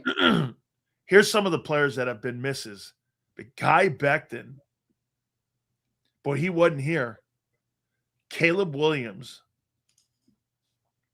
Fuck, they put Henry Ruggs there, really? Justin Fields. Najee Harris. Teron Arnold. Treylon Burks. That's the guy that was supposed to replace AJ. Oh, yeah. By the way, how will Nick's offense look without AJ? Well, I don't know. I mean, AJ's been a huge part of their success the last 4 years. So, but at the same time, he was on the team last year and they sucked ass on offense. So, you know, it's not like he made that much of a difference last year, at least. So they sucked with him, but they'll be better without him. I'm not saying that. Well, what are you saying, kid? I'm saying that there's a chance that they can get better without the player next year. It's going to be hard to do, but I think if you get the running game better, if you can get better on first down, you can create a better offense. I mean, you know, come on, Sileo. Come on, what? I mean, what? How quick are you going to get your boy Mekhi Lemon up to speed? That I don't know. Boy, I got a feeling about that guy, and I'm not going to really say it yet. Oh, what? You changed. I've got an embargo. I've got an embargo on it. You've changed. I've got an embargo on it. Okay? I mean, hey. Look, yeah, David Mack's on you. When Sileo wins an argument, he keeps on the subject. When Zander wins arguments, Sileo changes subjects. Correct, David Mack. Correct. Did they cut Diego Pavi already? Yeah. Well, when you have to stand on a Tokyo phone book to look your center in the eye, you know you got a problem. Oh, man. What an absolute wonderful year. Sean Mannion, man, I can't wait to see this guy. Oh, and Mekhi Lemon. So I saw Seth have an argument with Mia Kimes over him, says that, you know, he doesn't have flaws in his game. And I said to Seth. Who said that? No, Seth said that. Said that Jalen Hurts doesn't have Not flaws? Jalen Hurts. Mekhi Lemon doesn't have gaps in his game. And I'm like, well, we'll see. I think he's I voted for him for the Biletnikoff. I did. All right. No wonder you're being nice. Here's Kimberly. Uar was taken as a media story because of recent negative media attention. I said it several times. Need to bolster the defense to give time for offense to figure it out. Kimberly, how many Sileo-ized gummies have you taken today? Because 7. you are off your rocker, Kimberly. Hey, Cam, they're going to give a 53rd roster spot to a dude who will never play in Philly. Kim, you're Sileo-ized, Kimberly. Kim, he'll never play it down in Philly. Oh, what a bold take, Sileo. Roman, I don't never played a snap. Will never play. Shit. No doubt. Here's Jay the Legend. Check this out. Jay, what up, Jay? Sills, I really think you sleeping on Hurts' skills. What skills is that there, Jay? His ability to throw across the middle with efficiency and the greatness of it.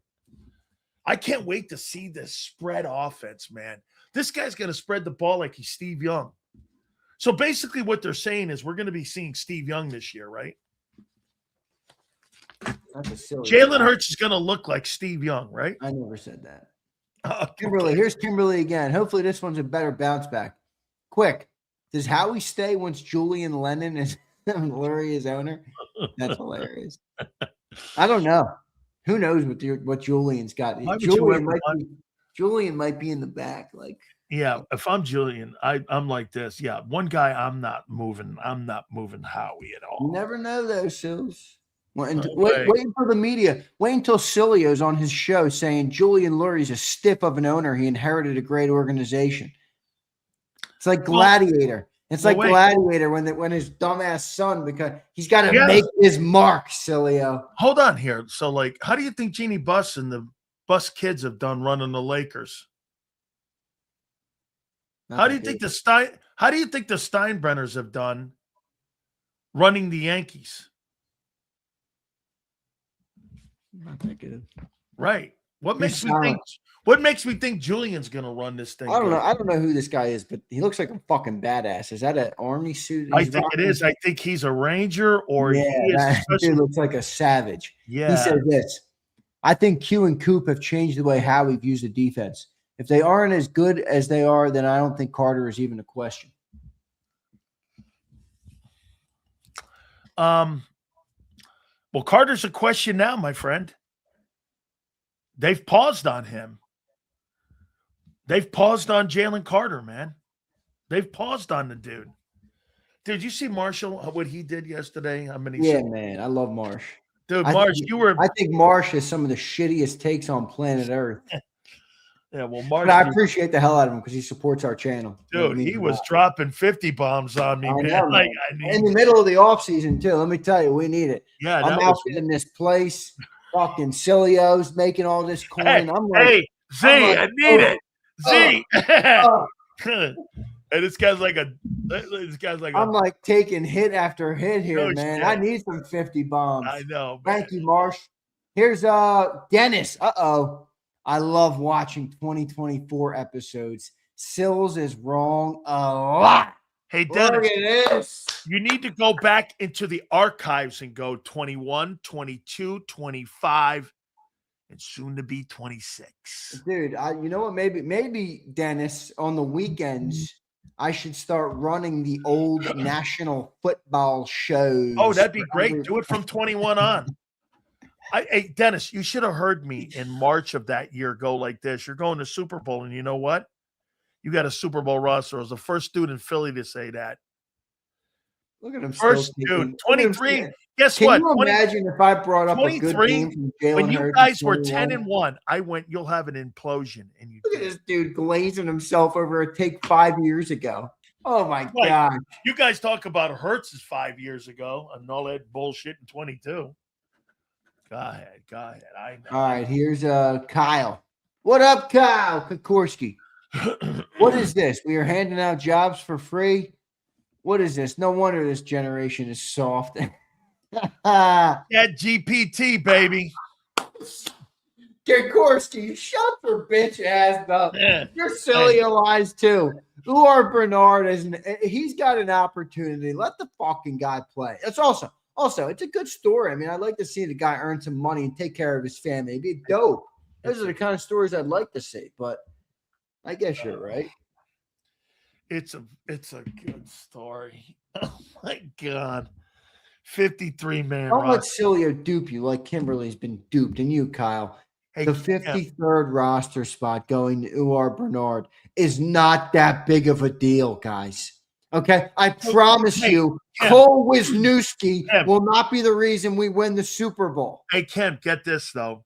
So he's going to go into a season again with a 53rd guy with another roster spot and a third wide receiver not being utilized. Yeah, the 53rd. You guys better go in. get that 53rd man right, or else Every you time won't win it. every time they lined up last year, it was 10 versus 11. Who was the 53rd man on the roster when they won in 24? Hey, dude, that's not the point. The point is if you're keeping more DBs or more wideouts or more edge rushers or more D tackles because your offense can't get off the fucking field. Last year, you needed all your roster guys till you found a cornerback because of the greatness of a Dory Docton. Hey, and Jacorian. Didn't you trade a third rounder for that guy? Mack had Jacorian Bennett out this morning. How many? What was the draft pick you gave up for Jacorian? Didn't he give up a fourth rounder? We gave up Thomas Booker. Thomas Booker. Interesting. No, which was not a fourth rounder. Okay. Sileo. I thought it was a pick. My bad. Sileo That's right. It was a player for you gave up a fourth rounder. Okay. No, he didn't. Okay. Hey, guess what? My Chat GPT mind had forgotten that. I'll go to Nikki and go, how do I make my team better? How can I talk to my wife better? You better log into ChatGPT on the computer that you're on because I don't think that phone can handle it. How do you think I can talk to my players better without them shitting on me in public?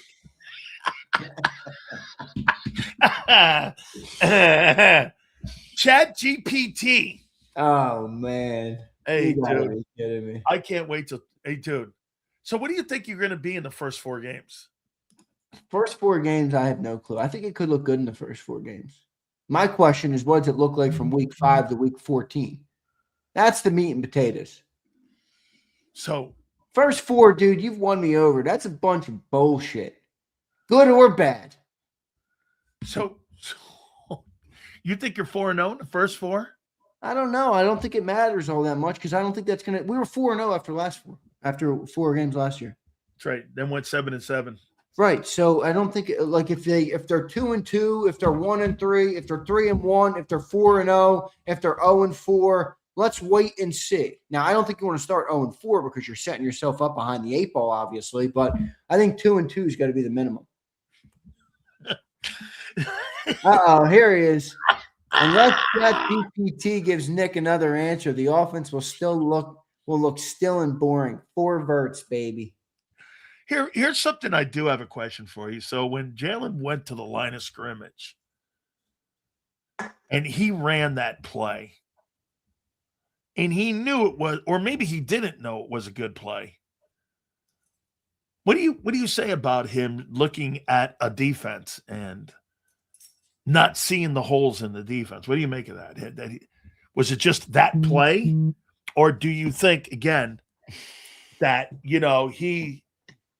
anything to the fact so Jason Cole, anything that he ran a shitty play and that he didn't even I think Jalen has to take steps forward when it comes to reading the defense. I do. He's got to get better at that. One more super chat from Dennis. Okay. He says, no joke, dead serious. My dog loves this show. It's on 24/7. She lays on the couch and watches it all day. I watch old shows with her. We love you guys. Dennis, even your dog knows how much Silio's had to correct from 2024. Oh, no. Oh, that 24 season was a tough one. Oh, yes. No doubt. You are right. You were on par for 21, 2, and 3. Yep. And last year. We picked them the goal. I don't know about that. I said you'd win 11. All right. I mean, congrats. Oh, boy, I'll tell you what, though, dude. I love that Cooper DeJean.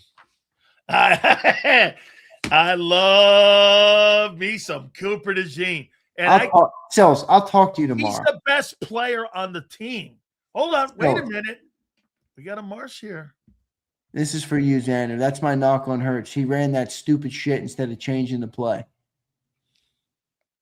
All right. That's fair. I mean, I think you got to take a step further, Marsh. Maybe it was called because the quarterback liked that play. I don't know. We don't know the That's answer. even more of a problem. Well, I agree. All right, Sills. One more segment left with you this week until we get to training camp. Hey, Big Z. My headache has been getting progressively worse this week. I'll tell you what. You keep going back to that chat GPT and see if you can get some more answers on what the upcoming season's going to be for Nick Sirianni. Yeah. And I can't wait. My friend, I love the shirt too. Kate May, I will see you tomorrow. Love you, Big Z. Later, man. Love you too. Later, brother. Gotcha, man. All right. Make sure you check out Birds 365. Man, I love this dude. And you know what? We get a lot of people that say this too about Jason Cole. And Jason is one of my favorite. I would say this. Him and Armando are my two favorite Hall of Fame voters. Now, see, Jason was at the Miami Herald back in the day with my Christine Brennan. I believe Christine was there at the Miami Herald when I was at Miami in 87. I don't think Jason was there because Jason was there a couple of years after that, I think for Coach Wannstedt, maybe a little bit of Jimmy. So, but he was there at the Herald, and Armando went to school with me. Okay? Armando went to school with me. Wait a minute. Before I get Jason up, look at this, Z. Thank you, Jacob. Winning. And Mannion will get Offensive Assistant Coach of the Year for getting Hurts an MVP season. Go 2-time Super Bowl Birds. Marsh are all the Big Sills gummies can eat for football. There you go. Look at that, Marsh. He's throwing this for your gummies. Dude, Hangry Dogs, thank you very much, man. It's really much appreciated. With all that being said, we bring in our friend without a doubt. And by the way, I'm going to ask him again how he perceives Nick Sirianni. Would he take Nick Sirianni over some of these coaches that I'm going to play a game with him? Our Hall of Fame voter, our friend, Jason Cole joins us now. We appreciate him coming aboard. How you going, Jace? I'm great. I worked with Armando together, covered the Dolphins with Armando. Oh, you did? Okay. Against Armando. I competed against him, and then we worked together. So where were you over at the Sun Sentinel? Yeah, I started off at the Sun Sentinel. Then I moved to the Herald. Hey, what'd you make of Dave Hyde getting blown out? The business? Glad he lasted as long as he did. Yeah, I mean, they've covered. Look, it's an era where you can't afford to pay people. So, and that's the problem with modern journalism. You know, at the newspaper level, you can't pay people. They're too expensive. So, you know, I Dave's a great guy. Love him. Great reporter, great writer. I'm happy for him that he lasted into his 60s, getting to be the lead columnist at the Sun Sentinel. It's sad, but this was going to come. Internet, right? Yeah, I mean, the internet. Look, social media.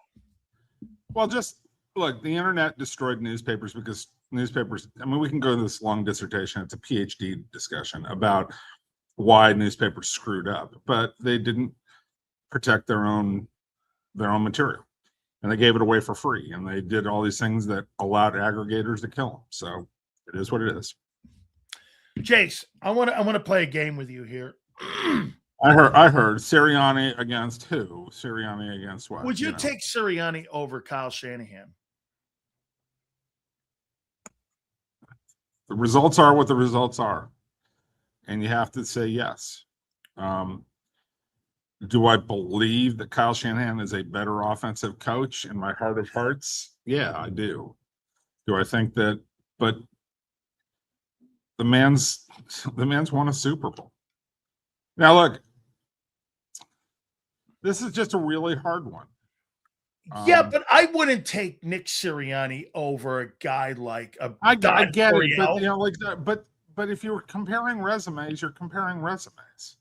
Like, how do you want to compare this? Like, the most potential to take you somewhere. I would rather build my franchise with Kyle Shanahan than build it with Nick Sirianni. Right? That's absolutely true. But if you're handing me a team that I think we got to win this year, you know, we got to make the most out of it. Nick's done it. You think like, he's a good coach, don't you? I mean, yeah, I do think. I don't think you can win a Super Bowl and go to another one by accident.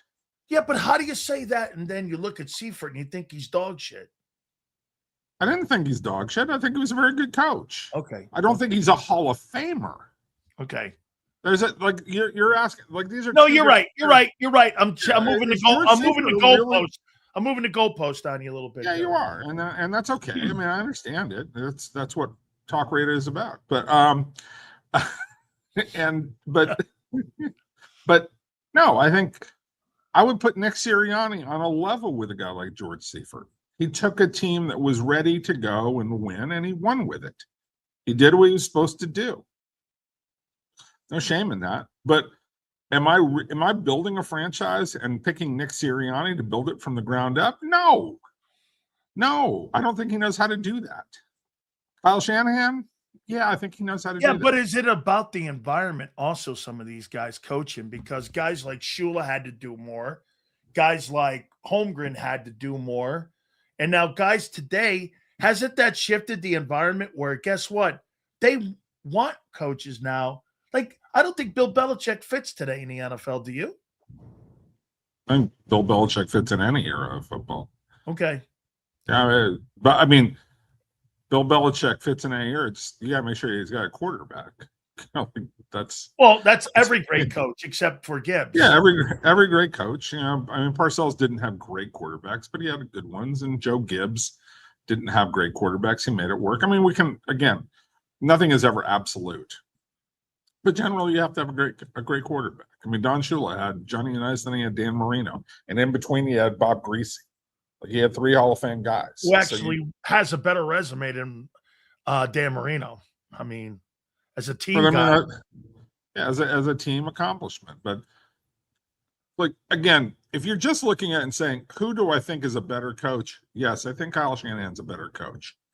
But at a certain point, the results are what the results are. Better than, in your opinion, better than McVay? No. Better than Matt LaFleur? Yeah. Matt LaFleur is okay. How about Jim Harbaugh? I'd rather have Jim Harbaugh. I'd rather build John Harbaugh.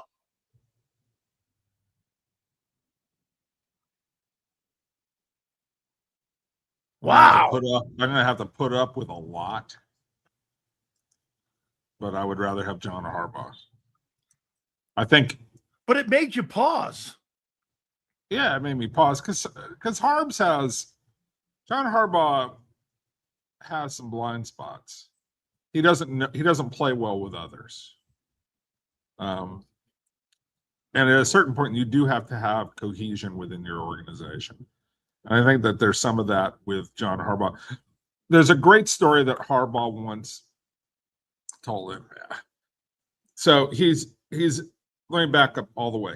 He was at Stanford. He was in his first or second year, and there was another school like Missouri or somebody that was talking about being interested in him. At the same time, he was going through this really difficult financial situation because he had put some money behind a development in Michigan.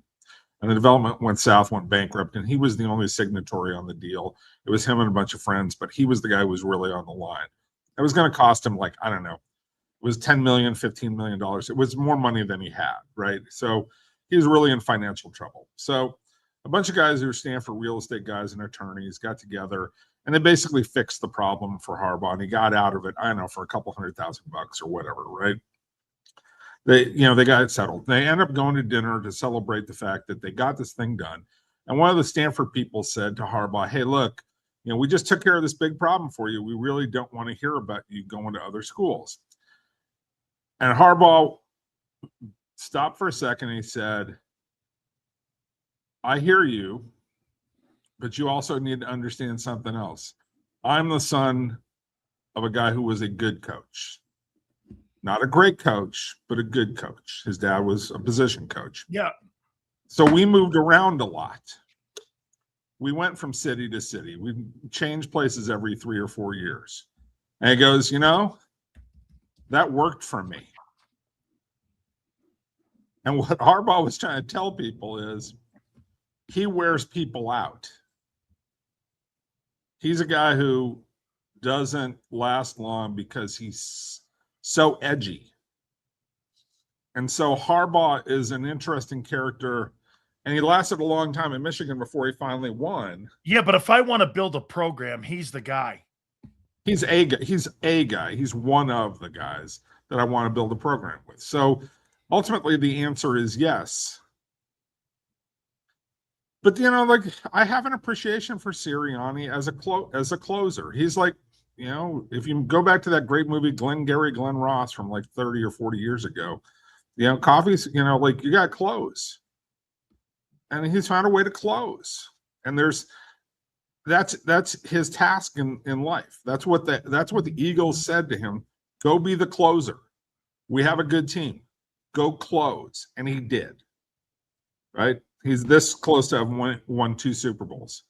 He closed the deal. So I have some admiration for that. He found a way to get it done. Now, was it more because of the players and all these other things? You can have that argument all you want.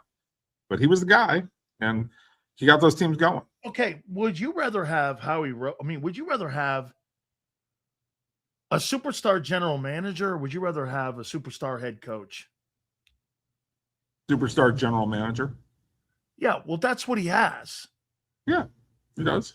He's got a superstar general manager. I don't know how good, because what's wrong with it? What's wrong with that? Here's my problem with him. Here's my problem. In 2023, he hires from within. Things a failure bomb. He hires a year ago, Kevin Petullo. Failure bomb. Again. They go out of the organization. They get Kellen Moore, and they hire a guy who has to change his complete philosophy of throwing the football to running the football because the quarterback is not that great in the pocket. Kellen did that. Kellen just threw the ball for 600 attempts with Tyler Shook and a guy named Spencer Radler. And he changed his entire philosophy to win because they knew the running game was going to be the essential part of that. That's not strategy, Jason. That's having a GM put great players on your roster and go, that's like the 49ers under Seifert. Hey, dude, you got Carmen Policy and John McVay, and you got Bill Walsh putting all those players on the football field. Get out of the way. Yeah, but sometimes it's hard for guys to get out of the way. See, I see him as more of a Switzer, like that. I don't know. I like, he's a hard guy to analyze, and I get it. But at a certain point, the achievement is what the achievement is. You're right. The resume can't be dismissed. Right. You can't sit here and say he's a schmuck. He's not a schmuck. Guy's got a Super Bowl title, and he's a bad. I keep saying bad. He's a highly questionable call from winning 2 Super Bowls. Right. Yeah, he's 50-18 in the last 4 years. 2 NFC titles and a Super Bowl. Right. I mean, so I just, I have a hard time dismissing the guy. Like, I just don't. The results are what the results are. How he did it exactly because of the player. I mean, you can argue it a 1,000 different ways. I will also say, and I've said this before to you, I don't think he's a long haul guy. I don't think he's a guy who stays for 10, 15, 20 years. But that's okay. You don't need guys all the time who are gonna stay forever. Some guys burn really hot, and they got, and their message doesn't last. I mean, I know it's a different sport, but Larry Bird had a classic line. He said, "Eventually, guys run out of stories to tell to get your attention." Sirianni may be that guy. He's a guy who runs really, really hot, and Jimmy Johnson was a guy who ran really, really hot. Now, Jimmy was a better coach than Sirianni because he knew talent better and he built the whole thing himself. Jimmy never lasted 5 years at any stop. Right, because he couldn't do. Siri's talking to me. Let me get this. You're using Chat GPT too. No, are you? Is that where? No, it's just Siri. It just Siri hears the thing and whatever, starts talking to me. It's still talking to me, but whatever. I just okay. Anyways, all the guys have different kinds of skill sets, and we all want the guy who we think is going to be the next Lombardi or the next wall. She's going to be there for 10 years and build a team from the ground up. And sometimes you have to hire guys who they can get it done in that moment at that time. You know, they've got a plan to get the attention of a team and to take advantage of what you have. That's what Sirianni has done. So I give him some credit for that. Because I value Super Bowls a lot. It's the point of why they play. If you had to pick a GM to build a football team, would you take Bobby Beathard or Howie Roseman? John Schneider. You think John Schneider's a better GM than Howie? He's built 2 different Super Bowl winning teams. So's Howie. I know Schneider as a GM. Like Howie, I think Howie's a very bright guy. So we're talking about. See, I agree with you. Very small. We're talking about very small differences. But Howie is a business guy and an economics guy, and not a football guy. I think that Howie knows how to listen to people very carefully and understand their opinions and analyze how to value their opinions. I think he also knows how to make really good trades and work the market. All those are really enormously positive things. But when I have a GM, I want to have a guy who knows the game.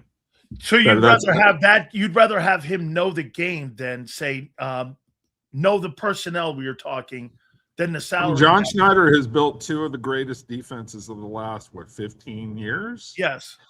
Right? Legion and Boom, and then last year's unit. Yes. He went and picked those players with different coaching staff and a different coaching staffs, made it work, and found a quarterback who they maxed out. Found another quarterback who they maxed out this last year, right?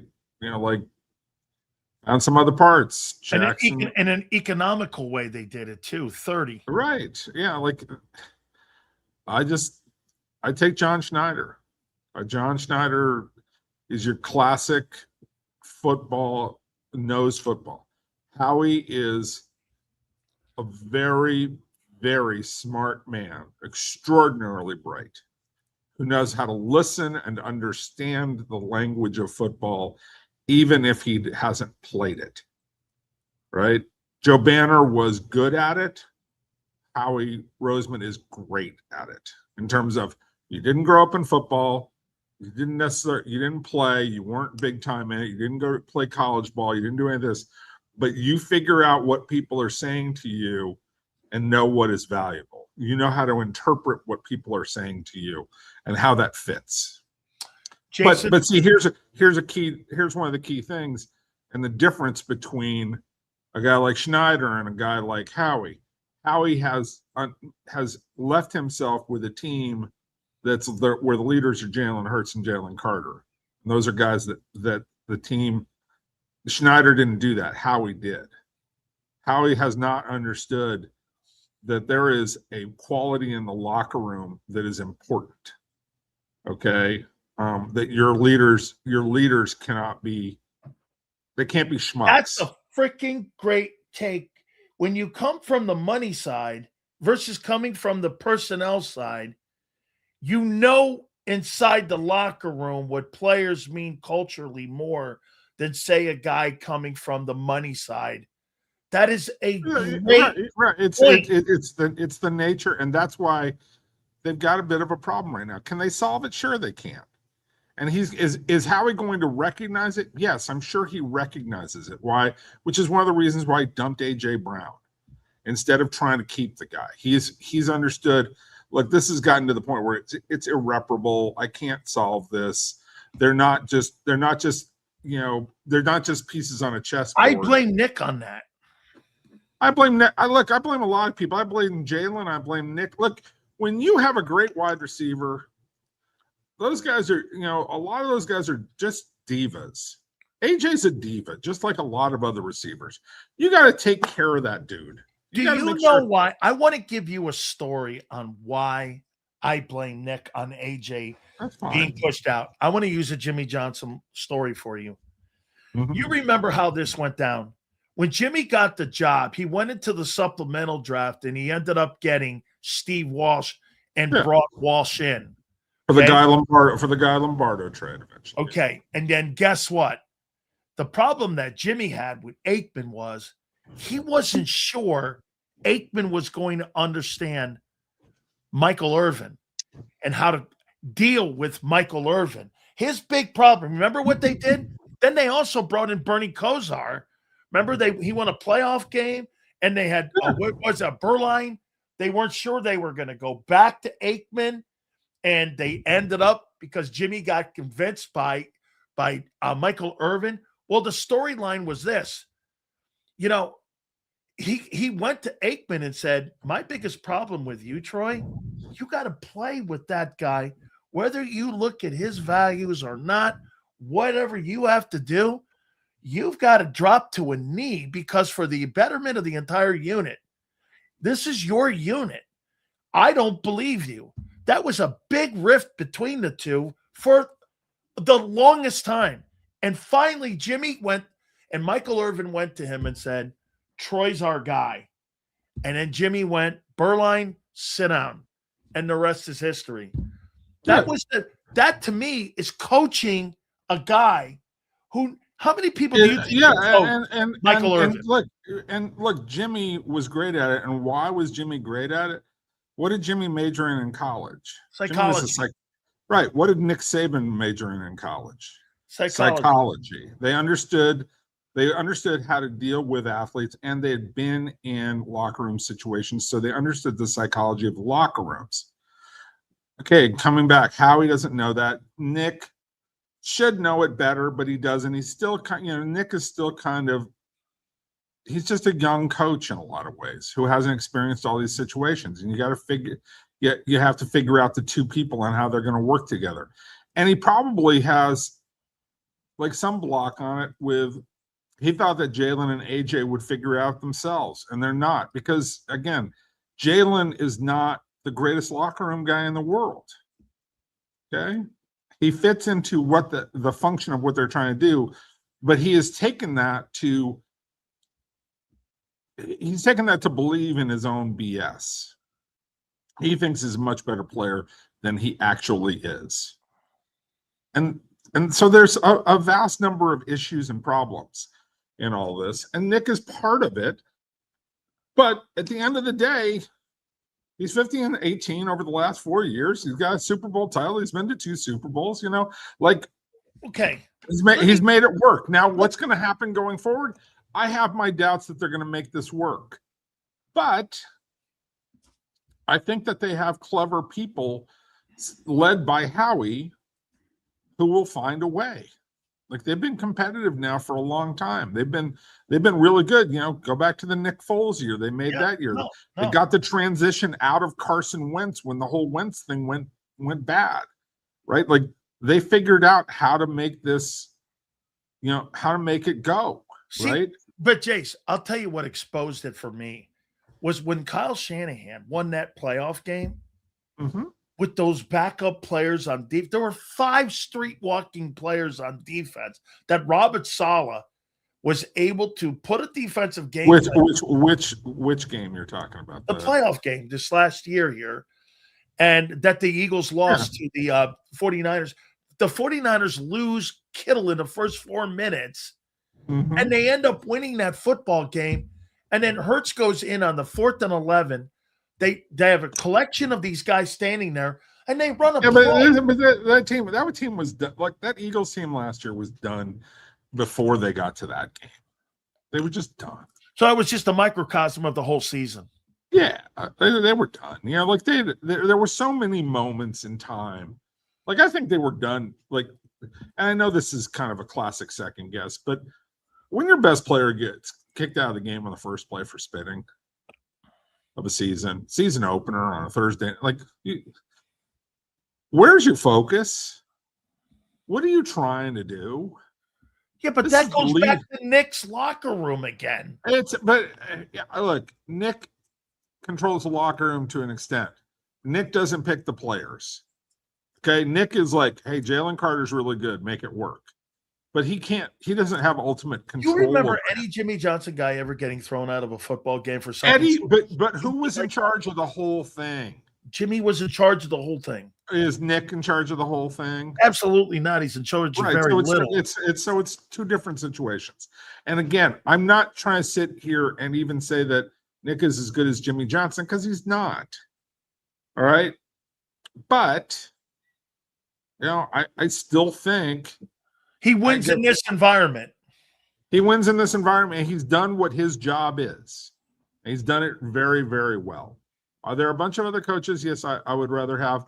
Yeah, but this is the job he was asked to do, and he did it. And if I had a similar team, it's sort of like when John Gruden was brought to Tampa Bay. John Gruden was brought there for one reason: to close. Now, did John Gruden do? And we've talked about John Gruden other places. Is John Gruden one of the most overrated coaches of all time? Damn right he is. He hasn't done anything in the NFL for the after he won that Super Bowl. Damn clever coach, closed, but just became a giant personality. He's like, what is he, like 65 and 68 since that? Hey, we looked it up. I mean, he's got a losing record since winning. I'm looking at it right now. If you take that Super Bowl a year away, that was Tony Dungy's team. Okay, right, but he came in and he closed. 6 games under 500. Right. So, like, I always look at Gruden and go, like, what am I really buying here? Everybody talking, Gruden's a great coach. I want Gruden. I want Gruden. I want Gruden. What's he ever done aside from he took Tony Dungy's team and he figured out how to close with it?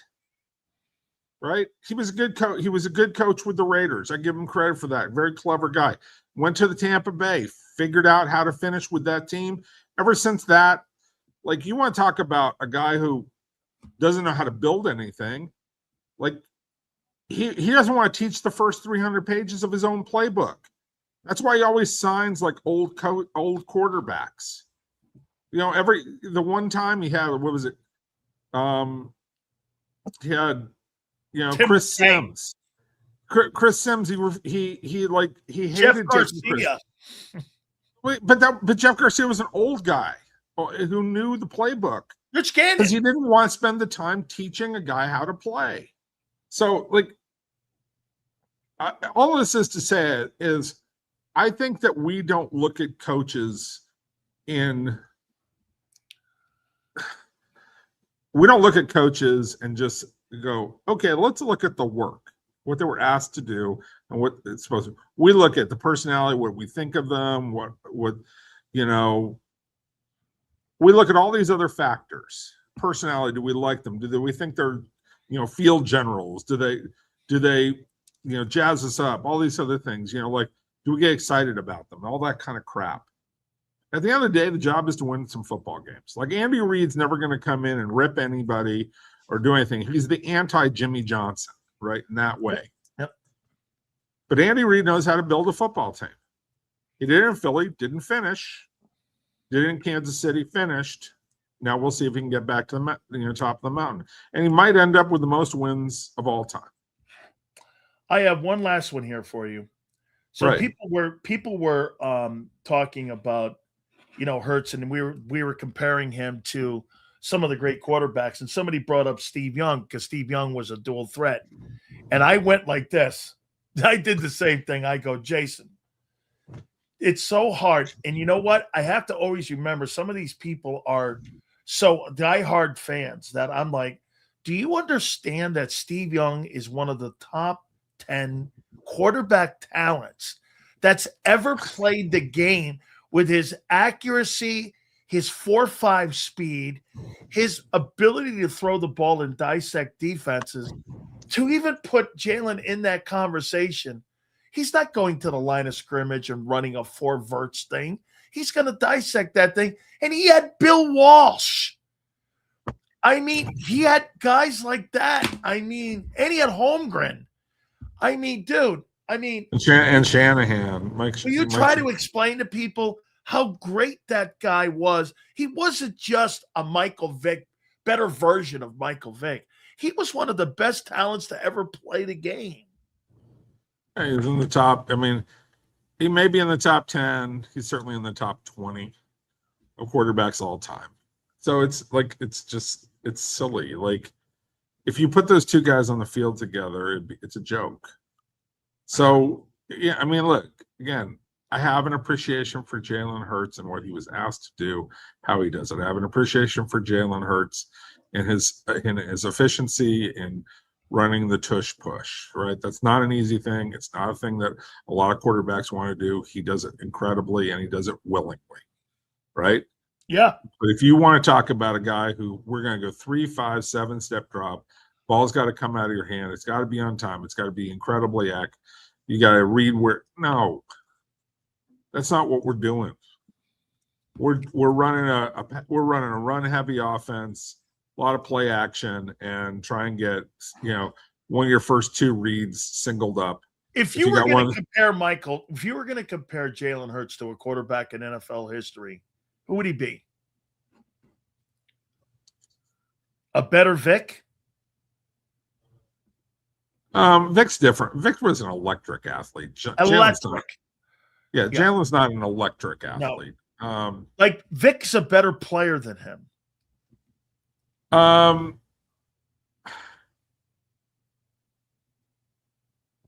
It's really tough. Like he's a better, bigger, stronger version of Rich Gannon. Right? You think he's comparable to Russell Wilson? Russell is a better deep thrower. Russell had some more explosion to him. They're relatively comparable. Like they are. I mean, Russell's best days, his championship days, were, you had to have Marshawn next to him with a couple of really pretty good receivers and a historic defense for him to. Oh, I know what it was. Somebody brought up Warren Moon and Jalen Hurts. Oh, please stop. Hey, Warren.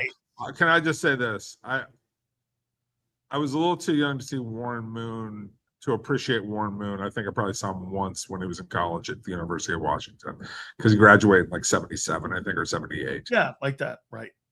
Yeah, something in that area. And then he went to the Canadian League. 5 years. And then by about 82, 83, he's playing with Houston. Yep. And I saw him throw a deep pass for the Oilers. Oh my God. Man. Like, this was a seed. Man. He just threw, it just, boom, it was gone. It was out of his hand, and boom, like 40-yard out. The only other guy that I would say threw a better out pass than him would probably Marino. Marino and Elway. Elway threw a great out. Big arm. Most quarterbacks throw a 15-yard out. Elway and Marino and Moon were throwing 35-yard outs on dimes to guys that were on the sidelines. I mean, they were insane throwers of the football. Right. I mean, Warren Moon, I wish you could take Warren Moon and put him in today's NFL. Oh, God. And, just like Elway and Marino. I had him on last weekend. And Warren Moon was a truly special talent. Jalen Hurts, again, I look at Rich Gannon, and I just think a better version of Rich Gannon. I mean, he learned in terms of, sort of the running ability, the throwing ability. Gannon was probably a better reader of defenses. Yes. But the sum total is about the same thing. And I know people are just going to sit there and go, oh, that's crazy. Jalen's a way better athlete. Yes, he's a better athlete than Gannon. But Gannon's a better athlete than you remember, because Gannon was a DB originally. Like, people forget that. Gannon's a much better athlete than people give him credit for, because they remember the 30-something-year-old Gannon, not the 20-something-year-old Gannon that didn't exactly have a position as he was learning how to play the game. See, Jace, I just don't see Hall of Fame with this guy. I don't, but I see a place where he can get there. It's sort of like Donovan. I thought Donovan McNabb was on a Hall of Fame trajectory for a while, and then his career just went, petered out in a hurry. Jalen could do the same thing. He could just go off the deep end. And like you Russell see Wilson them- has a little bit where he's teetered down. right. You can play your way out of the out of the Hall of Fame, and Russell Wilson is kind of like, it's questionable. I think he's going to make the Hall of Fame and probably should. I think eventually Eli Manning probably will make the Hall of Fame. Probably should. It's Phillip Rivers, who's a better quarterback than those guys, in my view. Those guys should make the Hall of Fame. Here's the guy who's the closest. Now that I think about it, and it's not because they're both black, but it just works out. I mean, Steve McNair, and McNair was a better thrower. McNair was a better pure passer than Jalen, but they both played with a certain toughness and physicality that is hard to quantify. McNair's one of the toughest. I'm a huge Steve McNair guy. I love Steve McNair. But it took him a while to figure out how to play because he had to make that. What is he? Alcorn State. Yep. He had to make the transition from Alcorn. Yep. Up to playing in the NFL, and God, he did. I loved watching him play, man. He was such a tough dude, man. Yeah, and again, a better thrower than Jalen, but the sum total is sort of the same. A guy who could run, make plays, physical, do some interesting things for you. Not classic quarterback, not a classic passer, but a very good one. And Jalen's problem is, like, Jalen's not a great reader of defenses. No, but he's not a good. when you put him in a run-based offense, yep, with a good offensive line and Saquon, he can do some special things. Okay, what about the Hall of Fame? Any changes coming up? Anything on the horizon? We haven't had any meeting. They haven't made any announcements to us. You think they will? I don't know. They should. I hope. Or do you think the dust is settled with all that stuff of a year ago? Well, it'll come back up as soon as we start talking about the Hall of Fame. I mean, look, Belichick didn't get in. We can't hide. Brought up Hall of Fame week. I think it's going to be brought up in the fall when we start, when they start doing the announcements of the, who's eligible and who the finalists are. We're going to start talking about it again. My question is going to be, how do you put Brady in if you're holding all those other things? Brady, we got another year. But by that time, I don't know, Brady, he might be, full on the WWE with the Paul brothers. If Jake Paul, that's the thing I want. I want to see Jake Paul. He's the one who talked all that noise today. I want some team. I'm just begging some team to sign him and say, here's the Oklahoma drill. See what you like. You know what I'm saying? Like, oh yeah, let's. Jason, they don't run that drill anymore because it's too dangerous. But I would. You want to play in the NFL, son? I was so great at that drill too, man. I love that drill. Yeah, because you're a low to the ground guy. I love that drill, man. I did. And Jimmy played it with a fullback. Most of the time, you play it with a running back like this. So when we were an old lineman, then you had the fullback, and you had to grab the fullback and hold him and decide which way you would go. I learned a lesson from him. He told me, he goes, drive the fullback back to the running back. And so you drove it back, and it made the guy stop his feet. You threw him. So he taught me how to run that drill because who was the guy? Chuck Fairbanks. Back in the day when they instituted that rule, and Bud Wilkinson, I think it was Bud Wilkinson's drill. And that's an old, because it's Oklahoma. Yeah, and so Bud Wilkinson did the drill. He goes, the key is throwing the fullback into the running back, but the key is if that old lineman guy blows you off the ball, you're done. And that is it's such an outlawed drill now, man. You want to see Jake Paul in that thing? I beg, like, let him run it up in there, or let him. Let's go. Come on, Jake. Let's see what kind of man you are. Let's go Oklahoma drill right now. Jason wants an Oklahoma drill there. All right, give it, please. Make sure you guys check out my friend Jason Cole's place. Ask me next time. Next time, ask me about Tyrone Wheatley in the Oklahoma drill. All right. Anyways, go ahead. All right, here we go. The Bagel Bakery here. It's at 4113 Northwest 16th Boulevard in Gainesville, Florida. 352-384-910. You could give them a call there. And best place in Central Florida to go up there, especially for going up there for the Cito's those dudes this year with John Summerall's group, I'm hearing that, hey, I found out something. Nick Saban lives up in that neck of the woods where you live. He lives up in Georgia. He's got a place up in Georgia. Nah, he's got a place down in Florida. Does he now? Yeah. I heard him Like at the SEC. I heard him at the SEC meetings in Tampa. What, on the Redneck Riviera or something like that? Yeah, something like that. He ain't doing yeah. that. Old lady Sabi ain't doing South Florida again. She No, didn't like no, South no, Florida. no South Florida. No. Not for Nikki. Not for Nikki and his mom and Big Mama. Yeah, no, listen Big to Mama this. didn't like South Florida. He told John Summerall, he goes, I'm kind of a Gator fan now. And so I heard that. I'm like, why in God's name would you go down that lane? Who is a Gator fan? You can't be a Gator fan. I'm here and I love the Gator fans. That's that. And you know why? He's got people working in there that are Gator fans. Yeah, so bring you guys come on in. We love your cat. Hey, Jason, I love you, man. I'll see you next week. Thank you, brother. Right. That is my friend, Jason Cole. Yes, it is. I got to go back to Marshall's. Marsh, I appreciate you, bro. You were all wonderful as always. So let's go back here. By the way, this is dope. Thank you very much. How about that, Big Z? Really great. Really great. We appreciate that.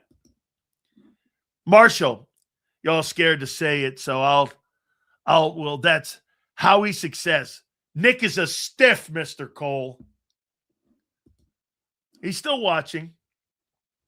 Nick is a dummy, and everybody knows it. Let me see here. Hold on. Keep the same Super Bowl energy for Jalen Hurts, Mr. Cole. He's watching. Like Zander tell me, keep it consistent.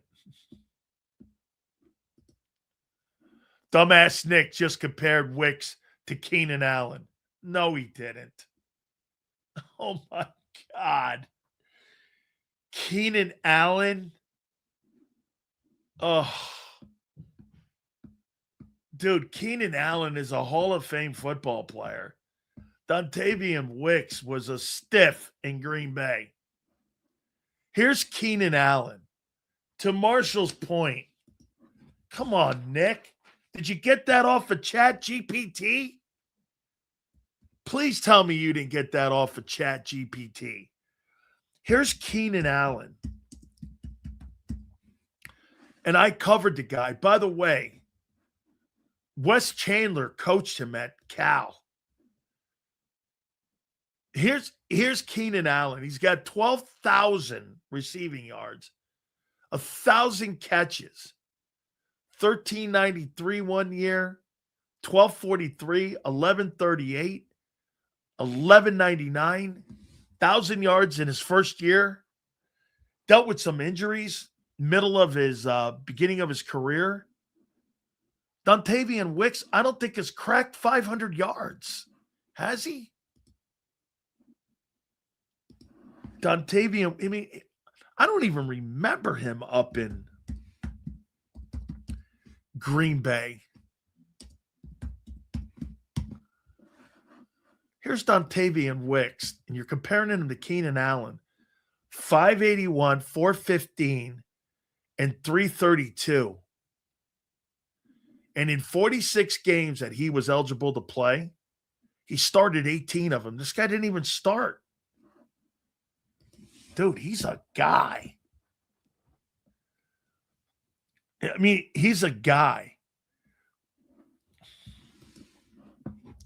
Do you realize he played linebacker in high school and was an all-state player and has done the drill over 100 times? What a joke. These old fucks are out of touch and have no clue.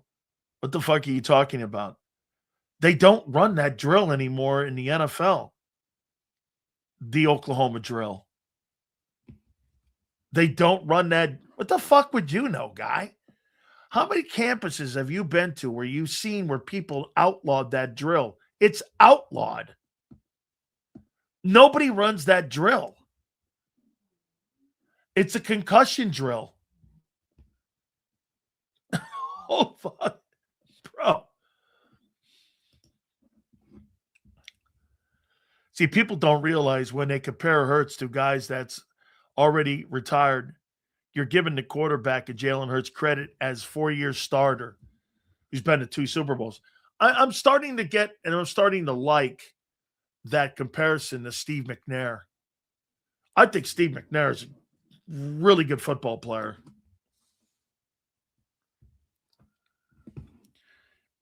If making a Wicks comp to Allen is ridiculous, then wouldn't making rookie comps to vets prior to the draft be equally ridiculous? No. I'm talking about skill set. They're talking about players like he thinks that he has the same skill set as Keenan Allen. I don't believe he has the same skill set. I don't believe he has the same skill set. I think that Fernando Mendoza shows the same kind of attributes that Tom Brady has. He reads defenses well. He could see this. He understands complex passing attacks. Does that mean he's going to have the same resume? No. No.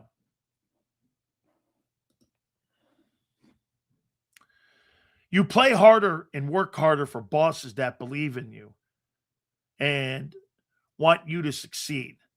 What's he supposed to say? Never opted. Okay. I think you're right. Hey, I'm going to build the kid up. Yeah. I don't think that's a wrong way of coaching. To your point,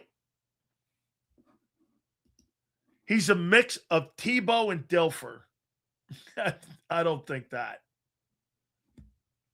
I don't think he's a mix of Dilfer and Tebow. No. Sills, out of all the periods in history with American football, which I didn't realize started Rutgers versus Princeton, who do you think was the best quarterback so far?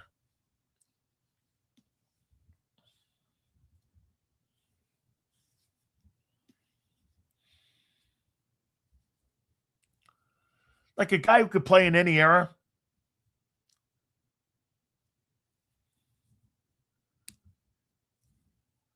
Dude, I'm such a Joe Montana honk.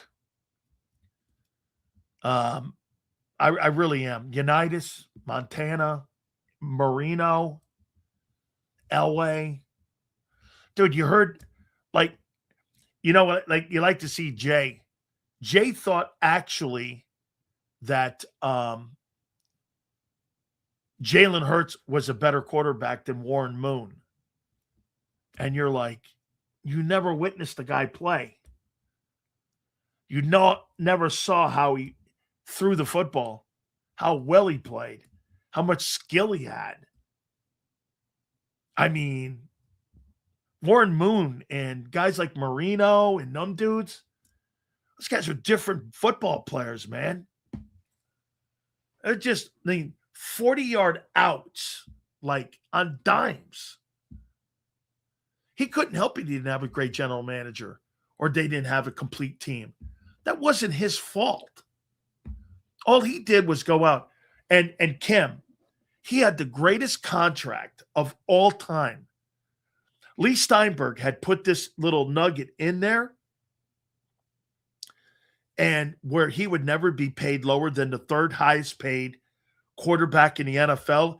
Warren Moon was never the highest paid, but get this, every year that Marino or Elway or Sims or any of these other guys' contracts came up, Moon always had his contract redone every year.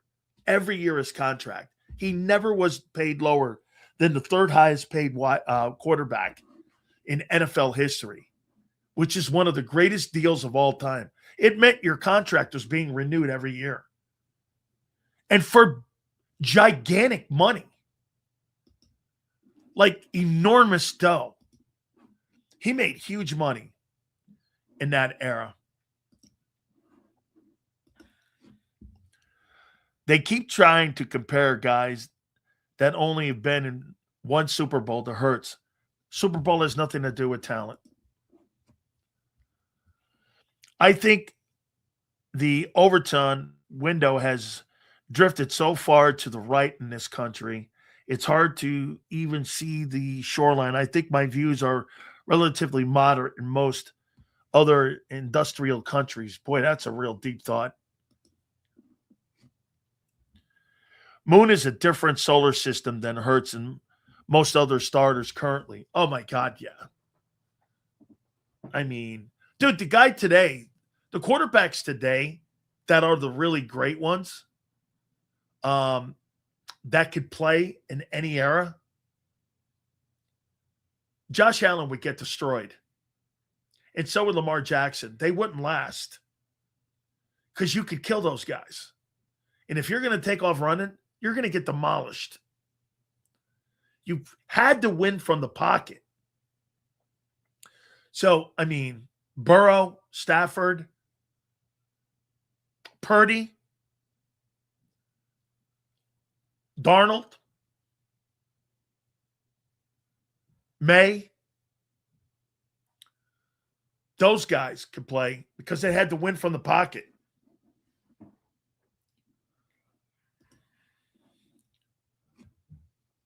Right now, on the tiers of greatness, I think Hurts is sitting nowhere near but above Eli Manning on the all-time great list. Eli Manning's got 2 Super Bowl wins. If you guys are counting Super Bowls, he's got 2 Super Bowl wins and both MVPs.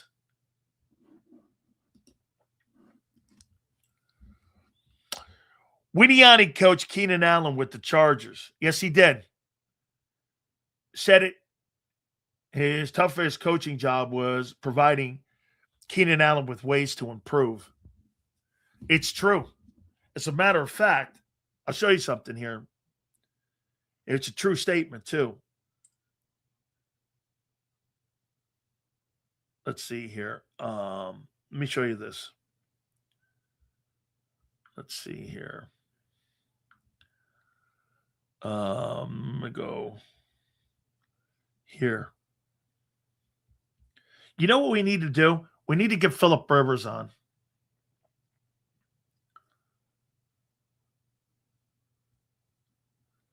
Need to get Rivers on. And by the way, I've showed some of you this before. This is me with John Pagano and the general manager who we've had on here. When I was over, I used to go over to the Chargers all the time. And I didn't realize that Nick was there because he was there. And let me see, I got a bunch of pictures of Phillip and myself. Here, I used to do remotes. That's Mike McCoy, the head coach of the Chargers. And I'm doing remotes there on the facility.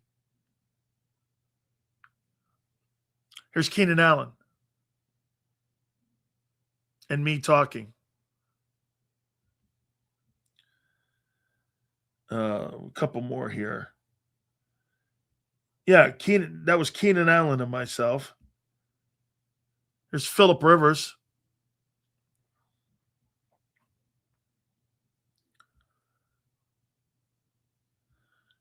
Here's Orlando Franklin, Miami Hurricane.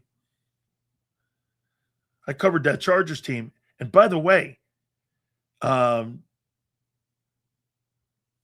Nick was on that coaching staff. I thought I had a picture of Eric Weddle and me. You guys know who Eric Weddle is?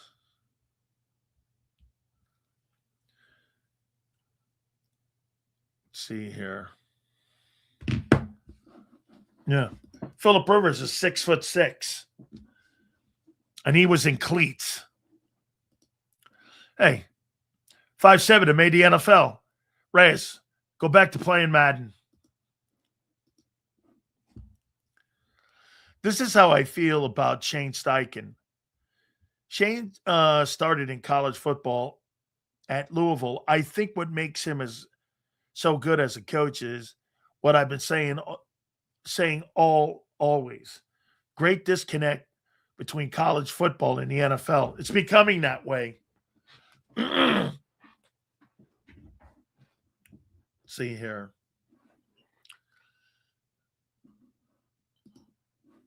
Dude, when you stand next to Phillip Rivers, and Reyes, when you stand next to Rivers and you stand next to Cam Newton, you're stunned. They're like as tall as Reggie White. You're stunned how big they are. Okay? You're stunned. These are big dudes, man. Like, Phillip Rivers comes walking at you. He's 6'5", 6'6". And when Cam came over and I interviewed him, he's 6'6", 6'5", 6'7". Fucking huge. Sales Menakimes was saying the Eagles had a gap in their offense in yards at the catch, and she thought Lemon would help. I think Yak is more on the quarterback, and AJ's damn good at Yak anyway. What is she talking about? Yards after the catch? You're dead right. Jerry Rice invented Yak. I mean, he invented that because they would throw those hitch passes to Jerry Rice, and Rice would take it to the house. They throw a 10-yard in and 10 yard slant, bang, bang, ba-boom, bang, ba-boom, bang. Montana would go down, up, and he'd take that 10-yard slant and take it to the house, hit his head on the goalpost. He was so good. Yak has a scheme flaw depending on the slant route and wide receivers breaking ankles. If AJ didn't force out, I think he could have been utilized better for Yak. But given that he's gone, now Smitty and Lemon should. Yeah, but here's the thing. When you're talking Yak, you're talking a physical receiver. Smitty and Lemon aren't physical receivers. That's a whole different world there. It's why Big Sills should love Winiani. He finds ways to make great or very talented players things to work on to get better. You think he's a player development guy? Let me ask you something. Give me a grade in how you think Sirianni has developed Jalen Hurts as a passer in his 5 years.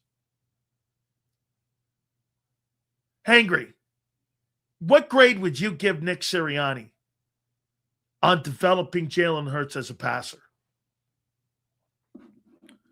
Here's an F. Here's another F. What grade would you give Nick? F.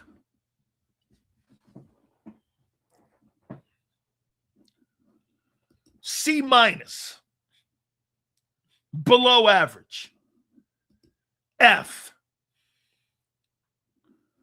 F. You think he's developed the most important position?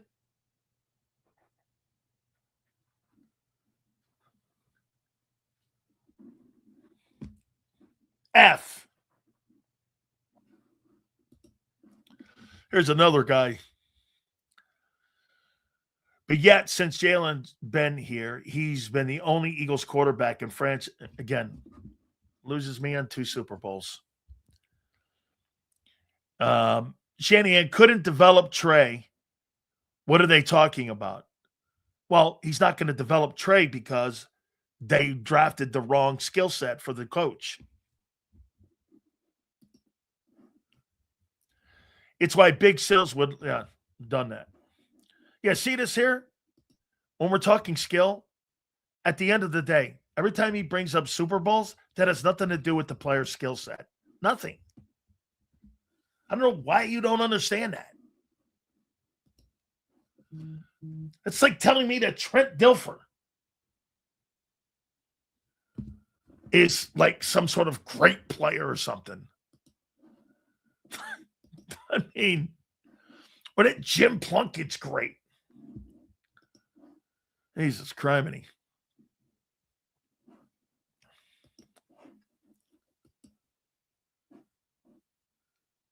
Jalen been to the Super Bowl? Ask Philip.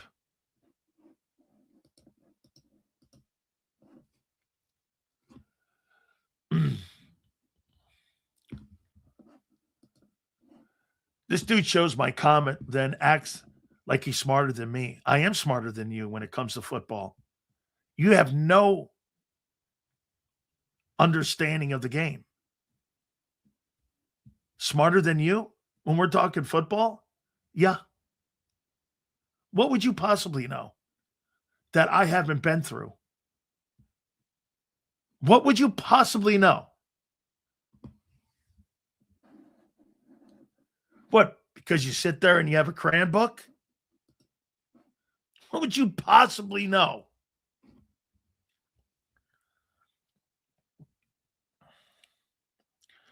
I would still, in my dreams, okay. I would still take Phillip Rivers after seeing him come off the couch and play like that. Okay, Grandpa, you're still, he could still sling it. Yep.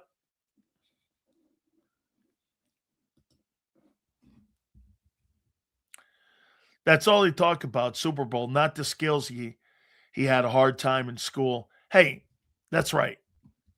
The only thing that guys like this have is the Super Bowl. They can't talk about his skill.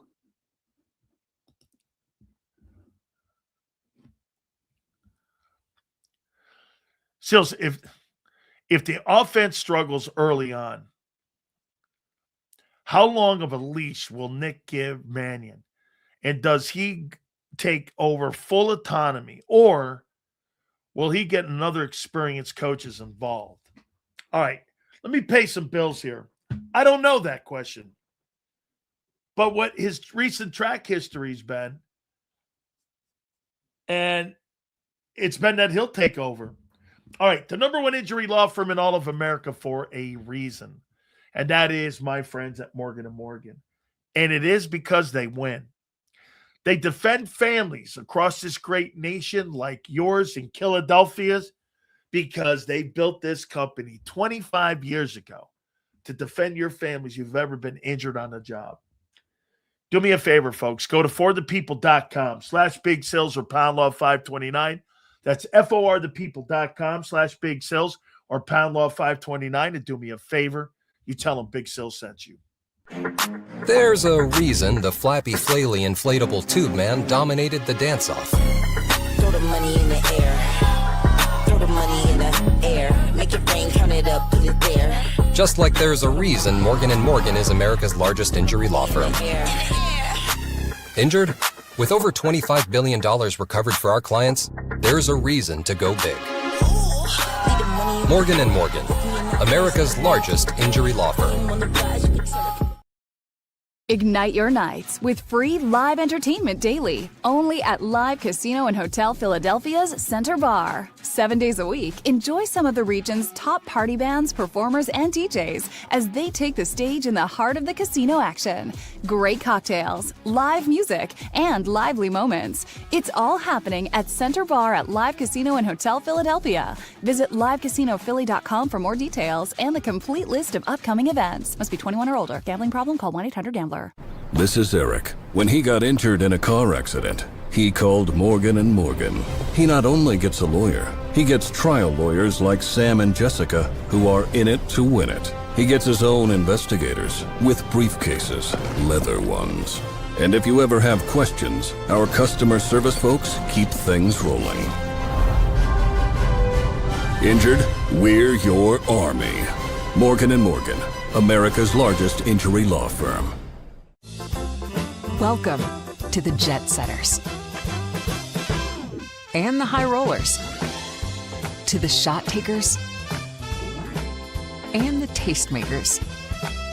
Welcome to the Viewfinders, the Thrill Seekers, and the Night Owls. Welcome to everything you could possibly want on one 5-mile island. Welcome to the Wildwoods. Book your stay today. In our hometown, we all look out for each other. We go the extra mile to lend a helping hand.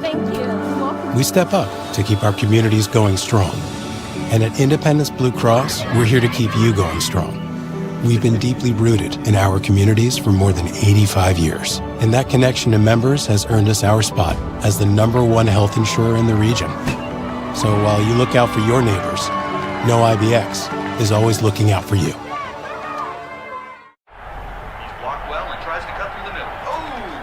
Your gut says Miami is going to win, and you should take the over. Your gut also said your NFT selfies would only go up in value. They didn't. But your head is on Sports Grid and knows the QB is in concussion protocol. The backup has a 45 QBR against the zone coverage. The New York D has the most sacks in the league. So yeah, trust your head. It's smarter to be on Sports Grid. EAGLES. Eagles.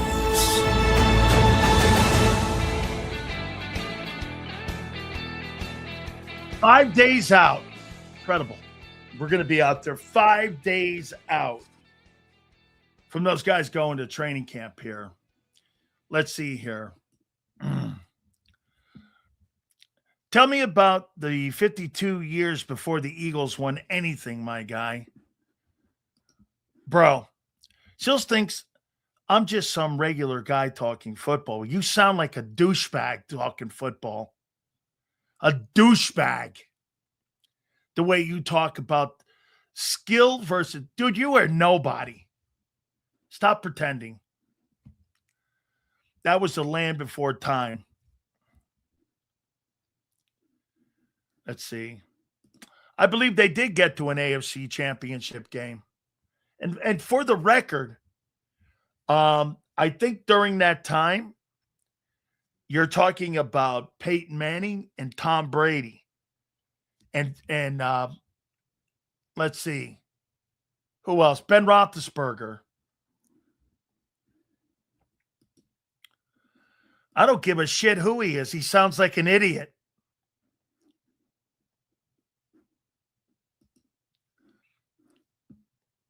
Oh, okay. Okay, well, hey, I'll tell you what we'll do. We'll put you on. Send Zander an email. Send Zander an email, and we'll put you on. We did this to LJ too. Go ahead. We'll send Mario Manningham an email, and you come on now. You ready? Come on, Mario Manningham. I think Phillip Rivers, he did a championship game. He blew his knee out. Yeah, me too. Come on, man. Send an email to Zander. And we'll put you on. Come on, Mario Manningham. No?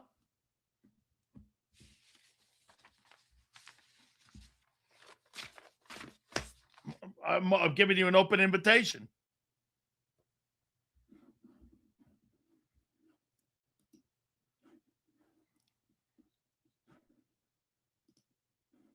Come on, dude, do it. You're Mario Manningham. Play for the New York Giants. Let's go. Send an email. Put them on. Love to debate this.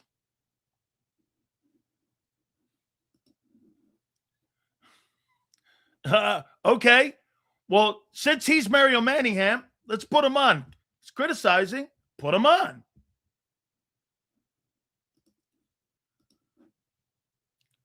Sills, hey, send. No, I don't think you're anybody. I think you're a douchebag. I don't think you're anybody. Dude, do what? Put some guy at a snow cone place on? Give me a break. That guy sells snow cones. Okay? Hey, that guy in Philadelphia sells snow cones out on the ridge. Remember that. He sells snow cones on the ridge. He responded, but nothing to say.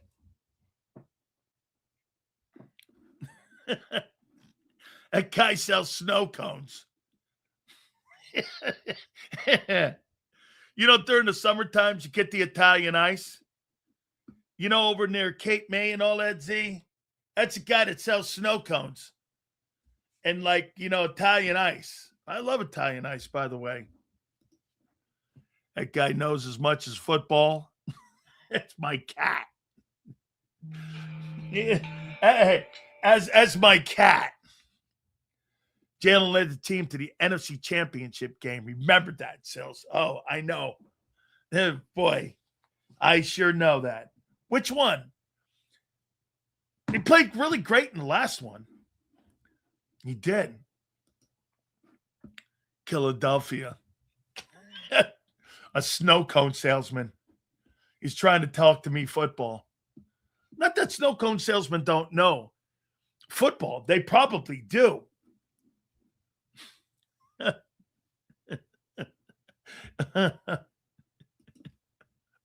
Then why are you here? I'm just curious.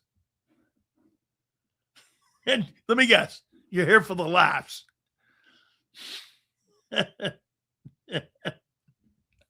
you know what you sound like? One of them knee-dragging Jalenite guys. Ain't nobody talk about my guy. You pin my bat and ball, and I'm going to run. You're talking about my guy. That's my hero. Guy with a hero, and he's 50 years old.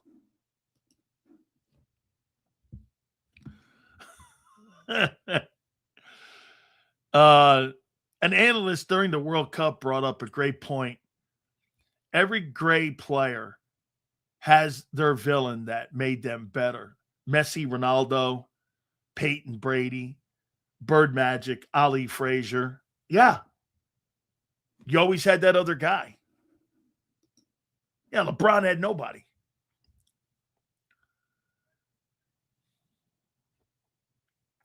Sills, my major concern with the Birds going into camp is the critical orthopedic concerns with the O-line and the health and stability with the O-line is more critical than any new coach or scheme. Let's see here. Yeah, that's going to be the number one priority. Because again, and as I keep bringing up with all the things that, John brings up, they've not done one thing. Okay? And get this, and they've not said one thing or done one thing on offense to improve the run game. Like what? The hiring of Mannion doesn't fix your run game. How can hiring of Mannion and Chris Cooper be the only thing that helps your run game? Do you understand where I'm coming from with that? How in God's name does hiring Sean Mannion and Chris Cooper the only thing that helps you improve the run game? Where else have you?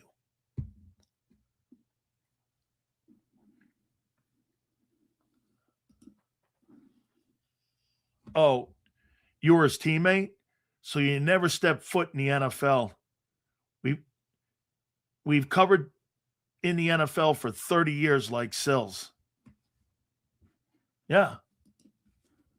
30 years. Whew. Been covering the NFL that long? Yeah. Been covering the NFL. Let's see. I worked for the Raiders, the Dolphins, the Bucks. Raiders, the Dolphins, the Bucks, the Hurricanes, Stanford Cardinal football.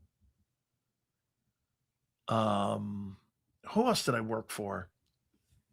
Cowboys. Who else? I think that's it. 6 NFL teams I've worked for.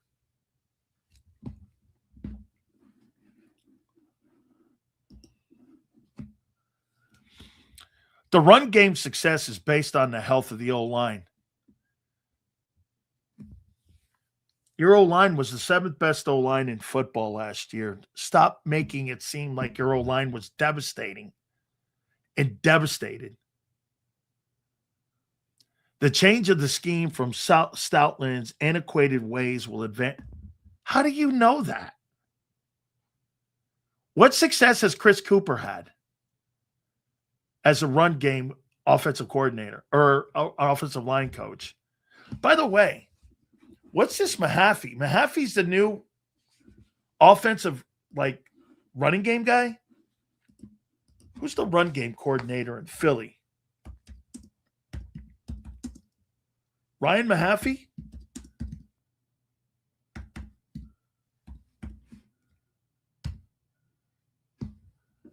Is that his name?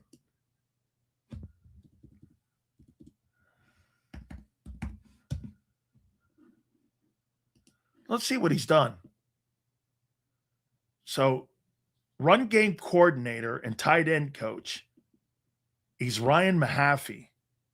He was a wide receiver coach for the Packers last year. He was an assistant offensive line coach in 22. He was a quality control coach in 21. That's a nothing coach. He was an offensive coordinator at Northern Iowa. And the rest of the shit's been coaches. He was a grad assistant at Notre Dame. Is that where he played? No, he played at Northern Iowa. I think that's where Kurt Warner played. Run game coordinator. And that's his first job as being a run game coordinator. Reyes, where's he had success being a run game coordinator? How do you know this?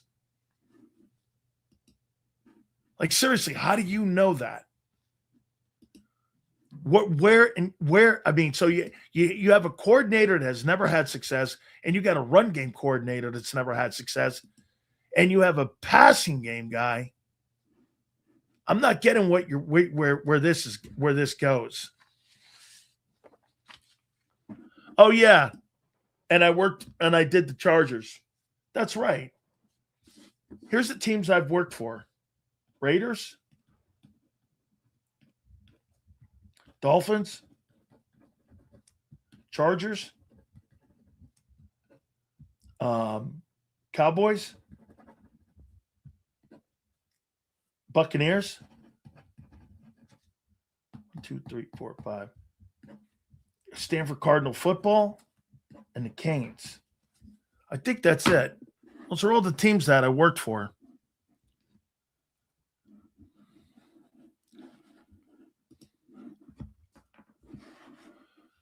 I think we're going to get worse before we get better. Well, that could be a little bit.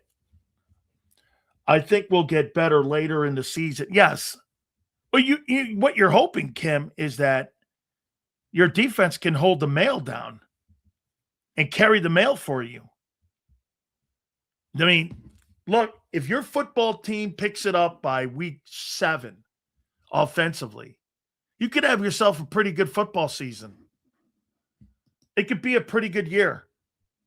But last year, if you think about it, the Eagle offense never really kicked into any kind of, flow whatsoever.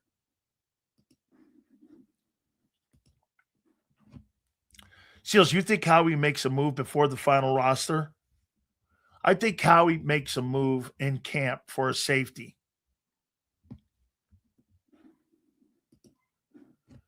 Work for those teams and has a life full of memories. Well lived. Money isn't the key to happiness. No, I think you got to, for you to be successful, you got to love what you do. That's for sure. Philadelphia was pretending to be an NFL player. Everyone called him out on it. What happened, dude? Yeah. Guy sells snow cones. Well, why are we even talking about the irrelevant Chargers? They haven't been to a Super Bowl. No, they just beat you. Yeah. Bates, dude, stop with the Bates. The Bates move is so, like, not happening. Another big name guy? Like, another big game guy? That's not happening. When you're talking about a guy like Jesse Bates, you're talking in excess of $20-some million. Now, I do think it's going to be interesting to see who plays next to Makuba. Shields, do you think the SEC is the best league? They have 9 teams out of the top 10 with the toughest schedules, even though the Big Ten has crowned the last 3 champions. I think it's closer. I would still pick the Southeastern Conference. Okay? I would, but it's close. Emre is a resident fortune teller. He has a crystal ball. He advised that he predicts isn't betting advice, but for sure is 100% accurate. No lies. Yeah.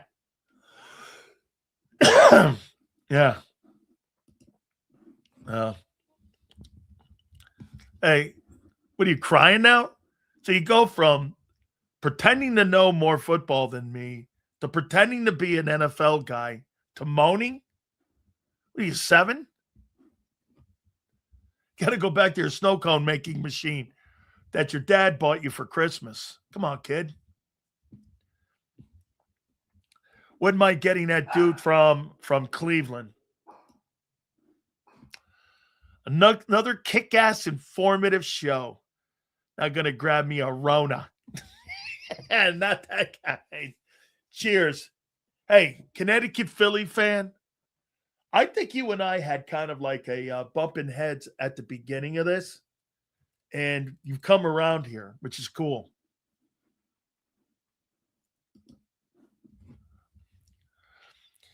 Clint Hurt believes in the kid that's good enough for me. Okay. Bro, you're talking like you're not smart. You have no knowledge of the game. You have no understanding.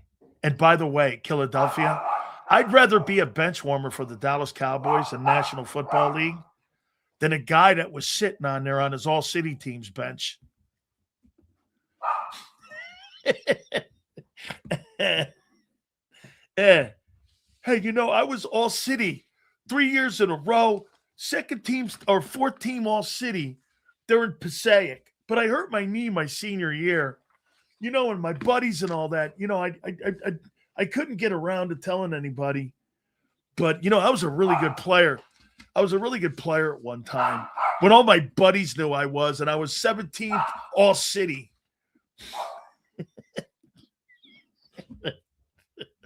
And he's goofing on a guy who, you're right, had an average NFL career. I'm guilty. Average time is 3 years. You're right. I had an average career. I got you, Stevie boy. Seals, you had a chance to be a Hall of Famer or one of the greats, but you fold when bright lights came up. You got it. That's your vision. No problem. You got it. That's how you. Hey. Oh. So is the shit. Hey, Jeff, isn't it? Look at this. This guy thinks that bugs me. Yeah. It's okay, honey. You can take the rest of the night. And tonight, hey, Mikey, I got an assignment for you tonight.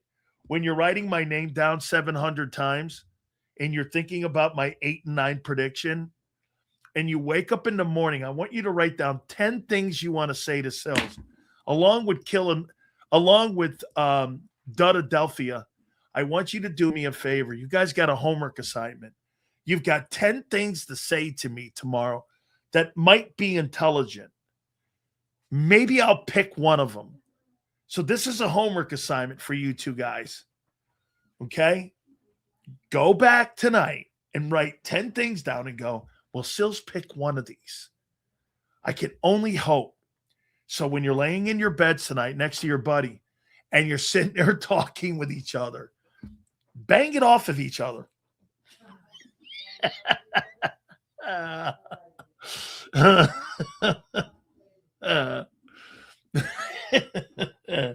All right, my good friends at Morgan & Morgan, the number one injury law firm in all of America for a reason, and it is because they win. Guys, do me a favor. Check out Morgan & Morgan. Listen, I mean it. If you've ever been injured, there's no firm like Morgan & Morgan. With over $30 billion recovered, they're going to defend you and your family. I told you about the family in Pennsylvania that was initially offered $650K. They got nearly $30 million in settlement. Or the family in Florida that got $350,000. They got nearly $12 million in settlement. Go to forthepeople.com/big sales or pound law 529. That's forthepeople.com/big sales or pound law 529. And do me a favor, you tell them Big Sales sent you. There's a reason Detective Johnson is the gossip king. Oh, did you hear? Jackie and Tom are getting a divorce? Mm-hmm. Sad. Well, I heard that Ashley had work done on her face? Yeah, oof. Just like there's a reason Morgan & Morgan is America's largest injury law firm. Injured? With over $25 billion recovered for our clients, there's a reason to go big. Bathroom? Okay. Morgan & Morgan, America's largest injury law firm. Oh, okay. Ignite your nights with free live entertainment daily, only at Live Casino and Hotel Philadelphia's Center Bar. 7 days a week, enjoy some of the region's top party bands, performers, and DJs as they take the stage in the heart of the casino action. Great cocktails, live music, and lively moments. It's all happening at Center Bar at Live Casino and Hotel Philadelphia. Visit livecasinophilly.com for more details and the complete list of upcoming events. Must be 21 or older. Gambling problem? Call 1-800-GAMBLER. This is Eric. When he got injured in a car accident, he called Morgan & Morgan. He not only gets a lawyer, he gets trial lawyers like Sam and Jessica who are in it to win it. He gets his own investigators with briefcases, leather ones. And if you ever have questions, our customer service folks keep things rolling. Injured? We're your army. Morgan & Morgan, America's largest injury law firm. Welcome to the Jet Setters and the High Rollers, to the Shot Takers and the Tastemakers. Welcome to the Viewfinders, the Thrill Seekers, and the Night Owls. Welcome to everything you could possibly want on one 5-mile island. Welcome to the Wildwoods. Book your stay today. In our hometown, we all look out for each other. We go the extra mile to lend a helping hand. Thank you. We step up to keep our communities going strong. And at Independence Blue Cross, we're here to keep you going strong. We've been deeply rooted in our communities for more than 85 years. And that connection to members has earned us our spot as the #1 health insurer in the region. So while you look out for your neighbors, know IBX is always looking out for you.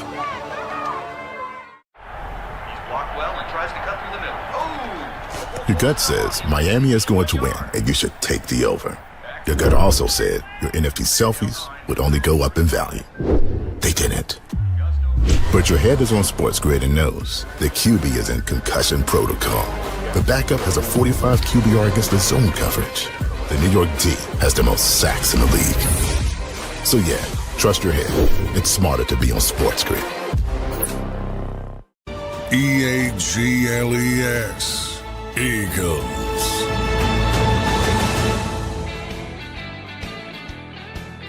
Wow, tomorrow's 4 days to training camp.